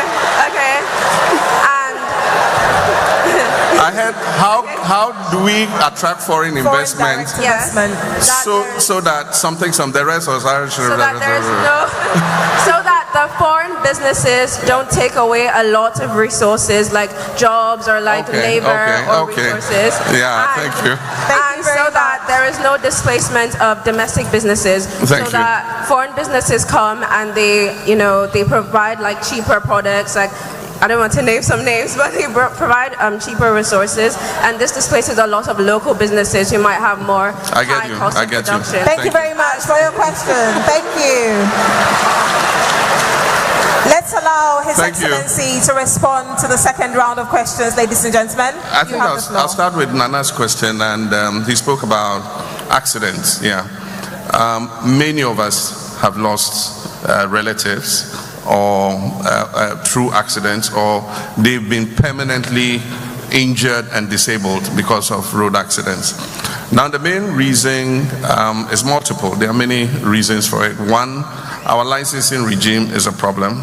People are able to get driver's licenses without going through the rigorous testing that they have to go through to be able to get the licenses.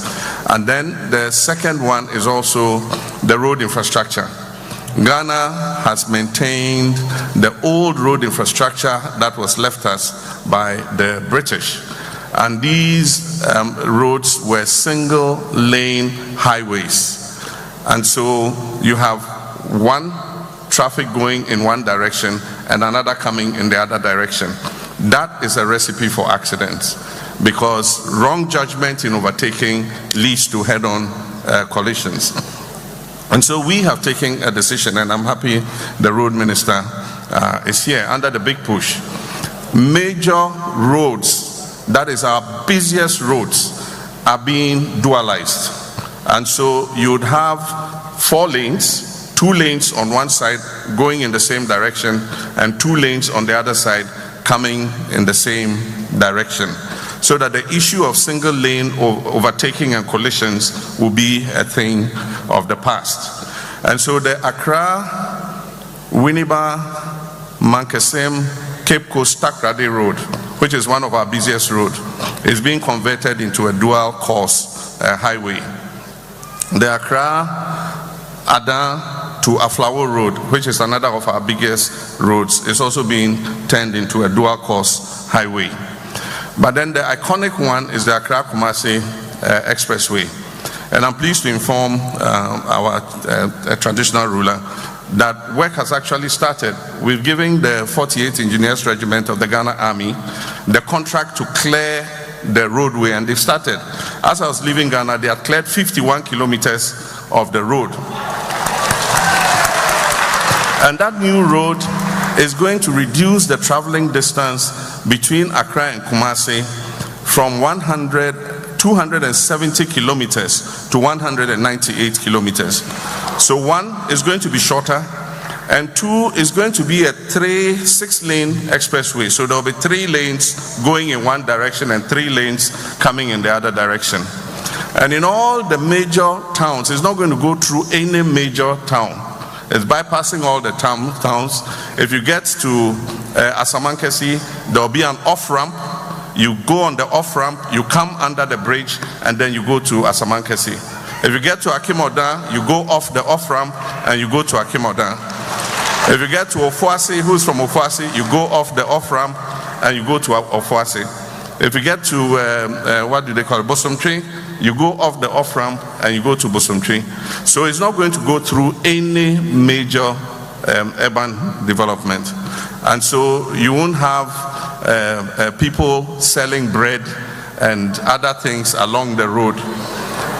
At various stops in the road, there are going to be rest stops. And so there'll be a filling station, there'll be restaurants, there'll be shops, there'll be guest houses. If you want to take a rest, you can go off the road, go and rest. You can use the washrooms, you buy your fuel, and then you continue. And so there'll be rest stops along the road. Of course, it will be a tolled road. And so if you want to use it, you have to pay. If you don't want to pay, then the old, I was going to say snail-paced old road is still available for you. That one, if you want to take that option, that's for you. But if you want to go quickly, and it will take you 2 hours to go from Accra to Kumasi instead of current 5 hours that you take.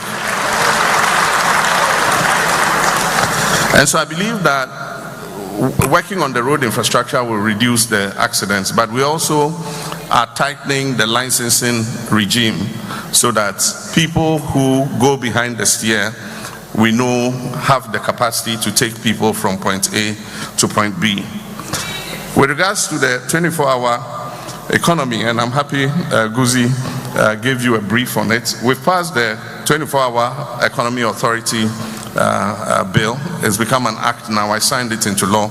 And just last week, the team brought the report and the vision to cabinet for approval, which we've done. And they're starting with several projects, including logistics that is moving goods from Tema along the Volta Lake to Bupe in the northern region. They are supposed to be agro-industrial parks, and so there'll be factories there, and they can move their products, their raw material up, and bring their finished products down. They're also investing, going to get the private sector to invest in 200 megawatts of solar capacity in order to bring down the cost of electricity. One of the major things that affects our competitiveness of industry in Ghana is that our cost of power is too high. And so we want to use renewable energy like solar to bring down the tariffs for industry, especially so that they can expand and employ more people. With regards to flights, we use a combination of both. It depends on where we're going and what the scheduling is. If you have a visit where you have to go to multiple places, you cannot use commercial flight. You know, for instance, the last time we had to go to Gabon, and then from Gabon fly to UAE. I mean, it's difficult to get commercial flights to take you and let you arrive on time for whatever you're doing. So you necessarily have to go by private means. But I mean, if you're coming to Ghana for UK Investment Summit, I mean, it makes sense to come commercial. And so this visit became commercial because there are no time limits, and we're coming to UK for this summit, and then from there we're going back home. And so we came commercial, and we'll go back commercial.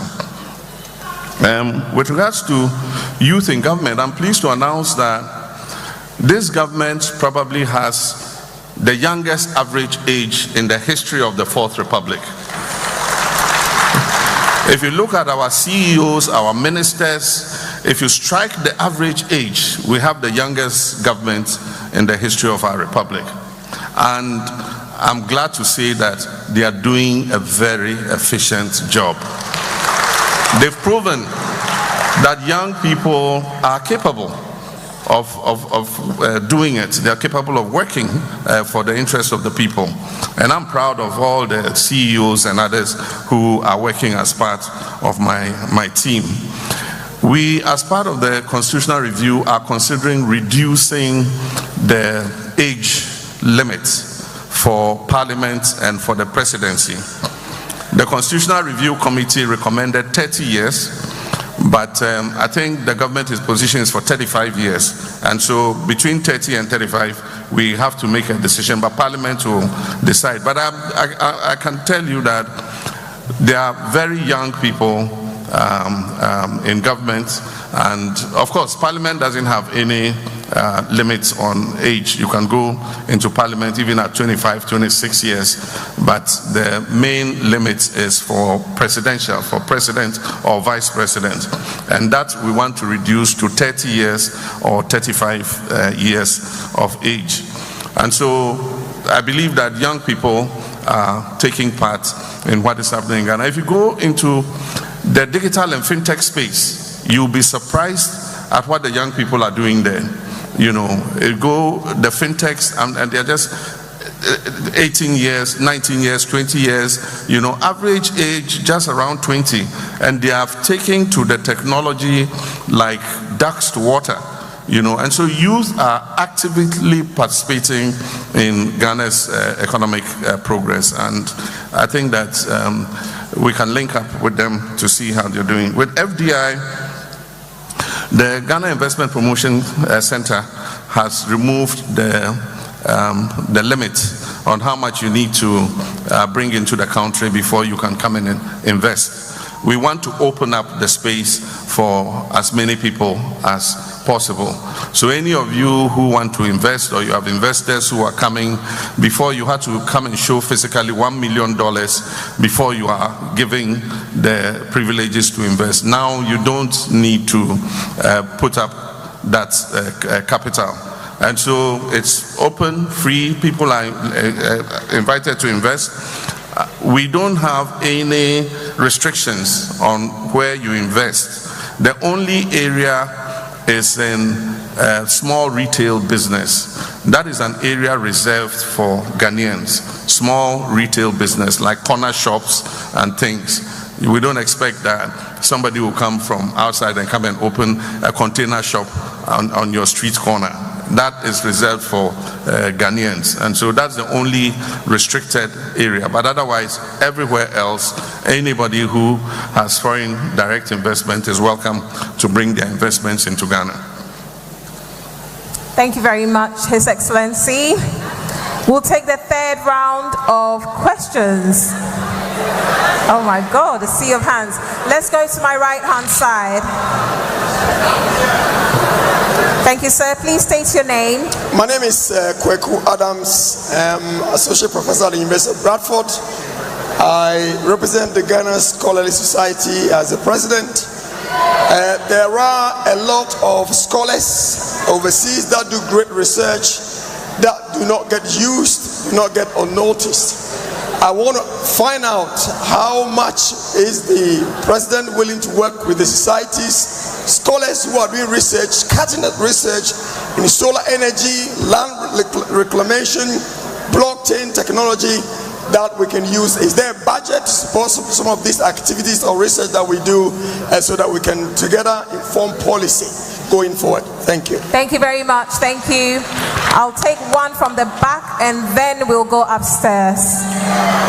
Who has the microphone at the back? You have it, sir. Yes. Mr. President. 1 second, sir. For those holding the microphones, please, let's have some gender balance here because you're just handing it over to the men. Please, some gender balance. Thank you. You have the floor, sir. Mr. President, thank you for your service. There are 2 ladies in to Mother Ghana. Okay, sir. My name is Kwesi Busumbru, founder of PAP, People's Action Party.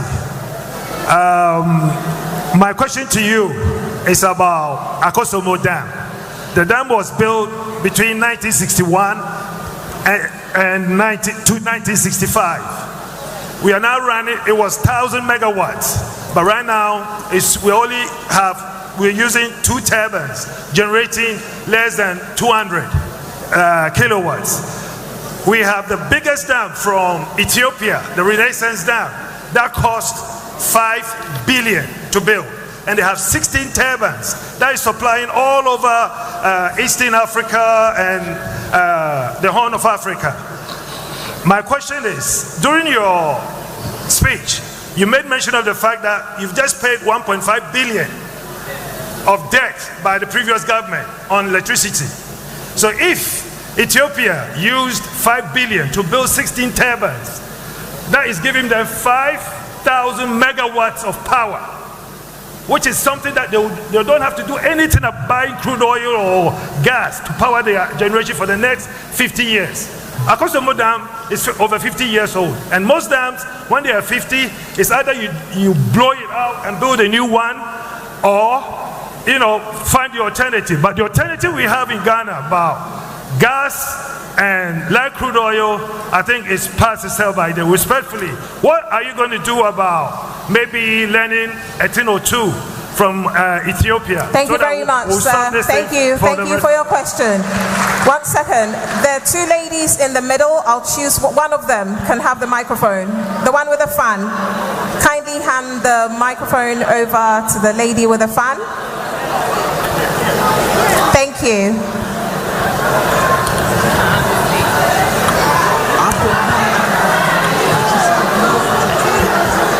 I'll come to the left in a second. You have the floor. Thank you. Thank you. Good afternoon, Mr. President and our dignitaries. It's a pleasure to be here. My name is Yvonne Lawson, MBE, a founder at the Godwin Lawson Foundation. Youth crime and knife crime is very, very prevalent in our community. We know most young people have died in our communities, especially our young black boys, through knife crime.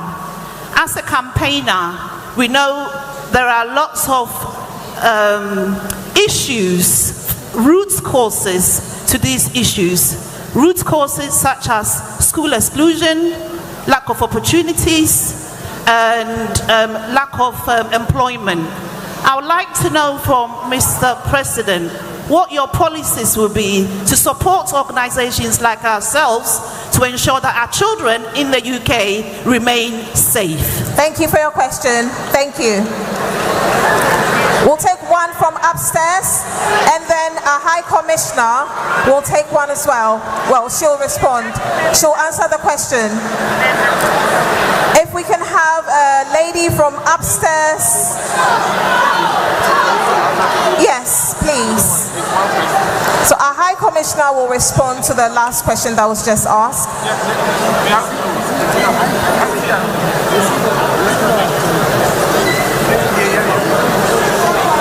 Actually, I thought that question would be directed to the mayor and the MP.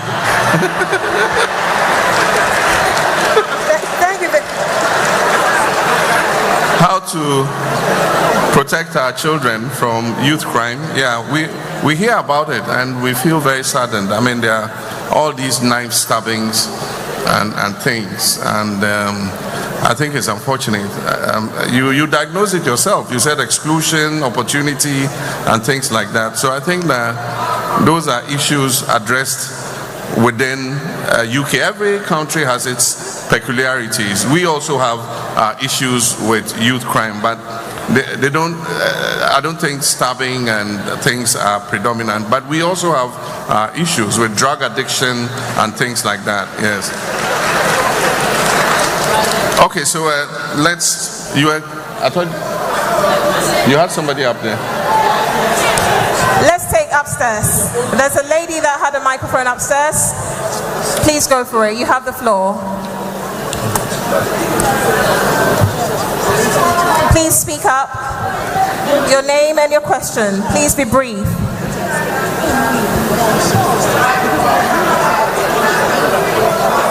Okay, let's move downstairs.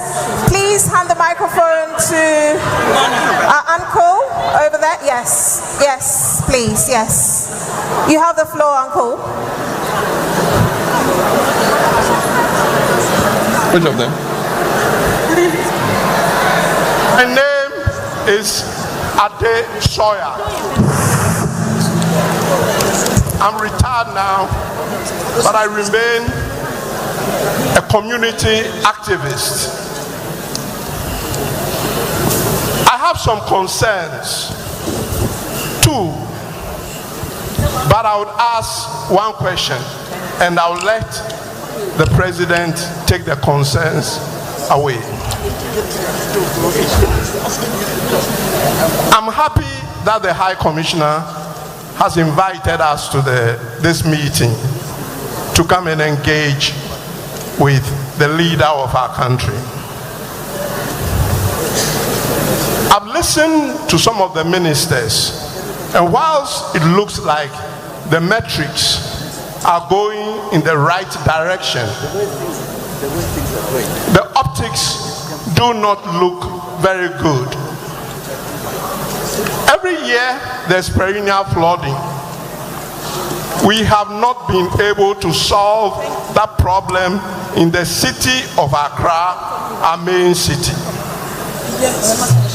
Every weekend we see on TikTok the ministers at parties, instead of being with their constituents, they are talking to each other, blowing time. It does not look good, Mr. President. Please tell them that at weekends,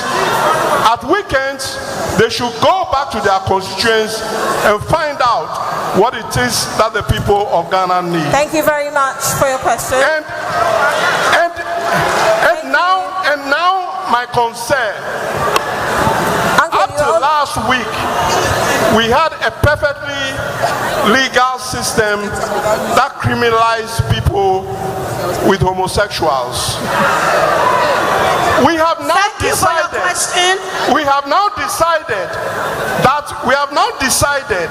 that we are bringing on another law, which is a total distraction. Uncle, please come to your question, or else we'll have to cut you. We're running out of time. Everywhere you go from now, please ask your question. Ask you about the LGBT bill and why we needed it. Thank you very much. I wish you well. Thank you very much, Uncle. Thank you. We'll go back upstairs very quickly. If you're ready upstairs, we'll take your question, or else we'll have to come back down. You have the floor. You have the floor, ma'am. You have the floor. Thank you very much, madam. Thank you, Mr. President. My question is very brief. I have a registered business and I am planning to undergo land reclamation and restoration. I want to ask whether I would have any support from the government, because I'm going to be starting as a starter and on a low scale, then I'll move on to a large scale. That is my plan, and I would like to know. Thank you. Thank you very much. Thank you for that. We'll come to our Nananom for one more question before our president takes. Good evening, Your Excellency, Madam. Please hold on. Please hold on. Let me get her question. Decorum, please. Let me get her question again. You say you want to do land reclamation. For what purpose? You want to do a palm plantation, or what do you want to do? can't hear Please you. hand her the mic. Thank you. I want to undergo land reclamation to restore the illicit mining site into a better land in the foreseeable future. Then I would want to know if I would have or get any support from the government, because it's very important for us to restore the lands that had been destroyed so far as a result of Galamsey. Thank you very much. Thank you. We'll take one question from Nananom. Thank you.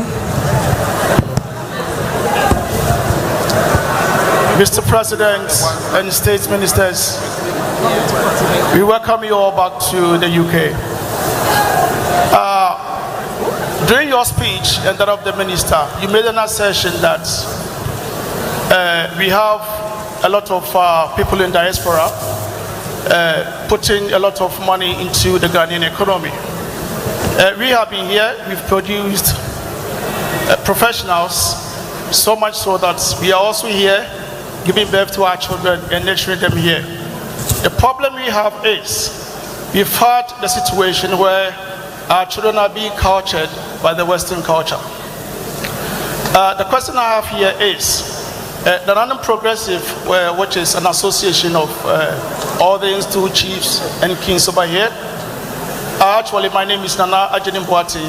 I am the Jasehine of Asante Dwabin Nkrumah, and also the Assistant Secretary for London Progressive UK.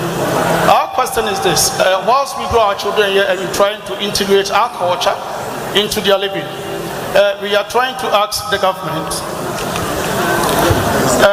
is there any chance that the government can either partner with the traditional leaders in the UK in securing a community center just for Ghanaians? Because whilst we meet to do our deba, while we meet to do our traditional festivals, we do so in the corridors of private hired places.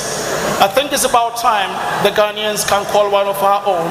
So we want to see if we can partner with the government. Please round up your question. The government can help us. Thank you very much, Nana. Thank you. We'll give the President the opportunity to respond to those rounds of questions. Please, you have the floor, Your Excellency.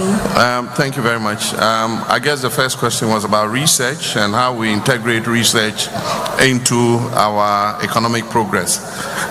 It's something that we've been dealing with. Recently, I had a meeting with the CSIR, which is the Council for Scientific and Industrial Research. And the main discussion we had is how to take those research findings on their shelves and commercialize them.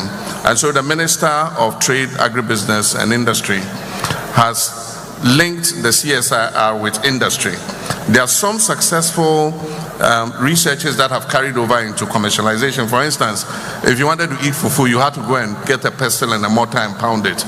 Today, many of you just take a bowl, you pour the plantain fufu powder, and then you mix it, and then you get tasty fufu to eat. So that is a successful example of research, that has transitioned into commercial use. There are several other such. For instance, our CSIR have done research that have found a black-eyed pea, which is the beans we use for yokegari. One of the major problems with that black-eyed pea was infestation with weevils. They've got a bean that is resistant to the borer that bores into the bean. And so that is being commercialized. Farmers are being given the new beans for trials, and if it's successful, then they will upscale it so that everybody can benefit. Those are successful examples, but everyday research is being carried out, and I do believe that we have the will to be able to move that research into commercial production. Let me make a correction. Akosombo is not running only 2 turbines. Akosombo is running all the 6 turbines. There are 6 turbines, and it produces 1,020 megawatts of power. If you were following what happened recently, we had an explosion of the switch control room, and all the turbines got shut down. And as our engineers worked to bypass the control room, we kept announcing that turbine 1 has come back on stream, turbine 2 has come back on stream, turbine 3 has come back on stream. Indeed, when I visited them, turbine 4 was back, and by the next day, turbine 5 and 6 had all come back. So Akosombo is running at full capacity. And your dam can only be as large as your water supply. Ethiopia's dam is on the Nile, which is one of the biggest rivers in Africa. And so Akosombo cannot produce 5,000 megawatts of water with the volume of water we have in the Volta Lake. And that's why we've repeated and done other dams along the same Volta. So if you go to the Black Volta, we've set up the Bui Dam, which produces almost 300 megawatts of power. Then if you go downstream Akosombo, we have the Kpong Dam, which also produces about 130, 150 megawatts of power. So we're using the same water 3 times already. And so you can't blow up Akosombo and put a 5,000 megawatt dam there, unfortunately, because the volume of water does not sustain a 5,000 megawatt dam. The issue of youth crime, I think I'll leave to the mayor. Later you can find time and consult your mayor and your councillor and find out what you're doing within your borough to keep our children safe. But like I said, it's a matter of worry. You know, the stabbings we hear. I mean, I think a year ago or 2, a young Ghanaian girl was stabbed, you know, and it really is a matter of worry. And so I cannot give a prescription for that. With regards to flooding, the flooding in Accra is not an engineering problem. It is just a problem of indiscipline. It's not an engineering problem, it's a problem of indiscipline. We have drains, and everybody says, why don't you do sealed drains? But the problem is when we do sealed drains, people drink sachet water, they eat papaya in those styrofoam plastics, and they just dump them anywhere. And these plastics wash into the drain, and they go and block the drain. And so if you have to unclog the drain, you have to remove all the drain covers and clean it out. You clean it out, you cover it again. In the next 3, 4, 5 months, they have clogged again. But that is not even the major problem. The major problem is the location of Accra.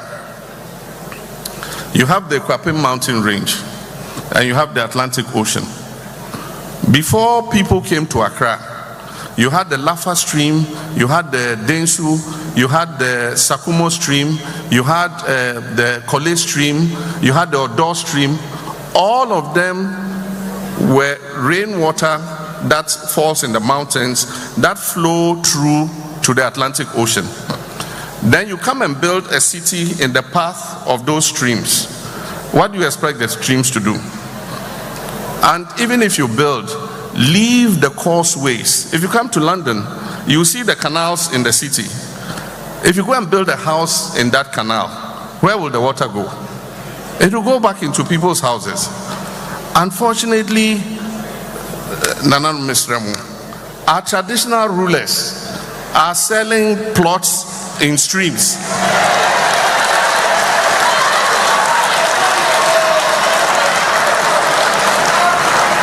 It's not this Nananuma I'm talking about. We have places they call Ramsar sites. These Ramsar sites are wetlands. And they say that migratory birds come from Europe during the winter. They come and spend vacation with us in Africa. Then when they finish the vacation and it's summer, they fly back. And they decided to protect the Ramsar sites because of the migratory birds. But let me tell you what the Ramsar sites do. They are wetlands. So when they receive the water from the Kwapim Mountain Range, the Ramsar sites are huge wetlands. So they absorb the water into the wetlands and discharge the water gradually into the ocean. So if you build and you fill and build, you fill and build, you fill and build, you are reducing the size of the Ramsar site, of the wetland. And so when the water comes, what is left cannot contain the water. And so it will overflow and flood people's houses. I've seen from the air, helicopter, a stream coming from the Kwapim range. And then it reaches somewhere and they've built across it. And so the stream has nowhere to continue.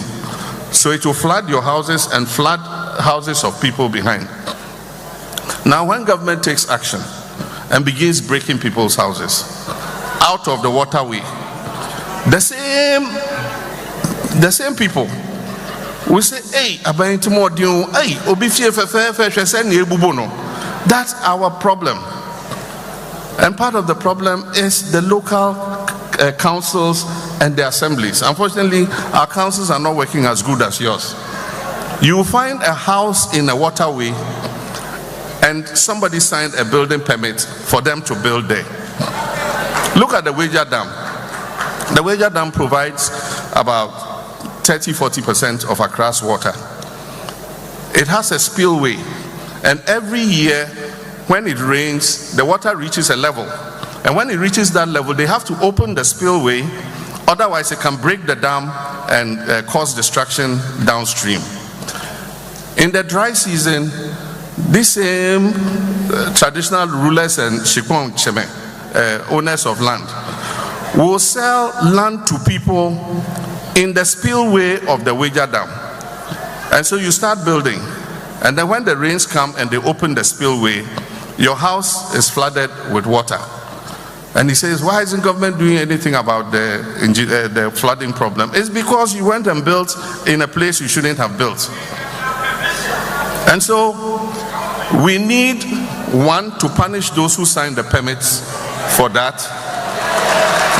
And so the district chief executives, I told the Minister of Local Government, we should find out who are signing the permits for people to build in these waterways.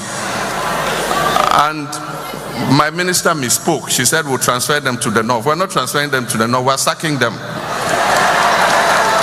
So that it serves as a deterrent. Otherwise we'll continue to have this problem. And we must have the hard heart to remove those houses that are blocking the waterways. And so if you see demolitions going on and other things, it's to protect the property of everybody. And then, as for blowing time, I don't know which ministers you are referring to. They say you guys are blowing time instead of working. The ministers I know are working very hard. I've seen occasionally, maybe on their birthday, they bring a cake to the office, and then for a few minutes, everybody cuts the cake, and then they go back to work. But I haven't seen anybody throw an ostentatious party, because I told all of them I'm watching them. And I haven't yet put on record anybody who has blown time and ostentation. With land reclamation, you would have to talk to the Gold Board. We have started some land reclamation, and we worked with Newmont, and the first 800 hectares of land has been reclaimed, and we're going to plant oil palm on it. And so Gold Board and the Lands Ministry, Environmental Protection Agency are collaborating to reclaim mined out lands. It is a very expensive venture. So if you say you're going to reclaim 86 mine sites, I don't know how you're going to do that, because the kind of equipment you need to reclaim 86 mine sites goes beyond the private venture. It's government that must put the resources in, and the mining companies have to also put resources in.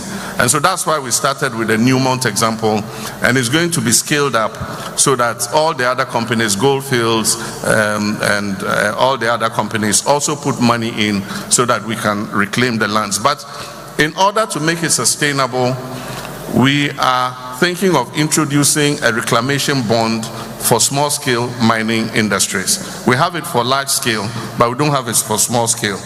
You have to put a portion of your profit into a fund, so that when you finish mining, if you don't reclaim the land, we will use that fund to pay contractors to come and level the land and then plant oil palm on it. Nana, with the community center, I beg you. I Atu will give me the money to come and do it. If you yourselves contribute and you need some help, then you can appeal, and then we'll see how we can help. But for us to come and acquire a community center is going to be difficult, because then after that, Germany will also ask, then Switzerland will ask, then Boston will ask, then Philadelphia will ask, and everybody will ask. So you do self-help, and if you gather some money and you think we should contribute, then we can see what to do to assist. Thank you. Thank you very much, Your Excellency, for answering those questions so openly and so frankly as well. I can actually feel a new KPI coming up for the Lands Minister. If there's anything I love about His Excellency, it's his zero tolerance for non-accountability. I think that deserves a round of applause.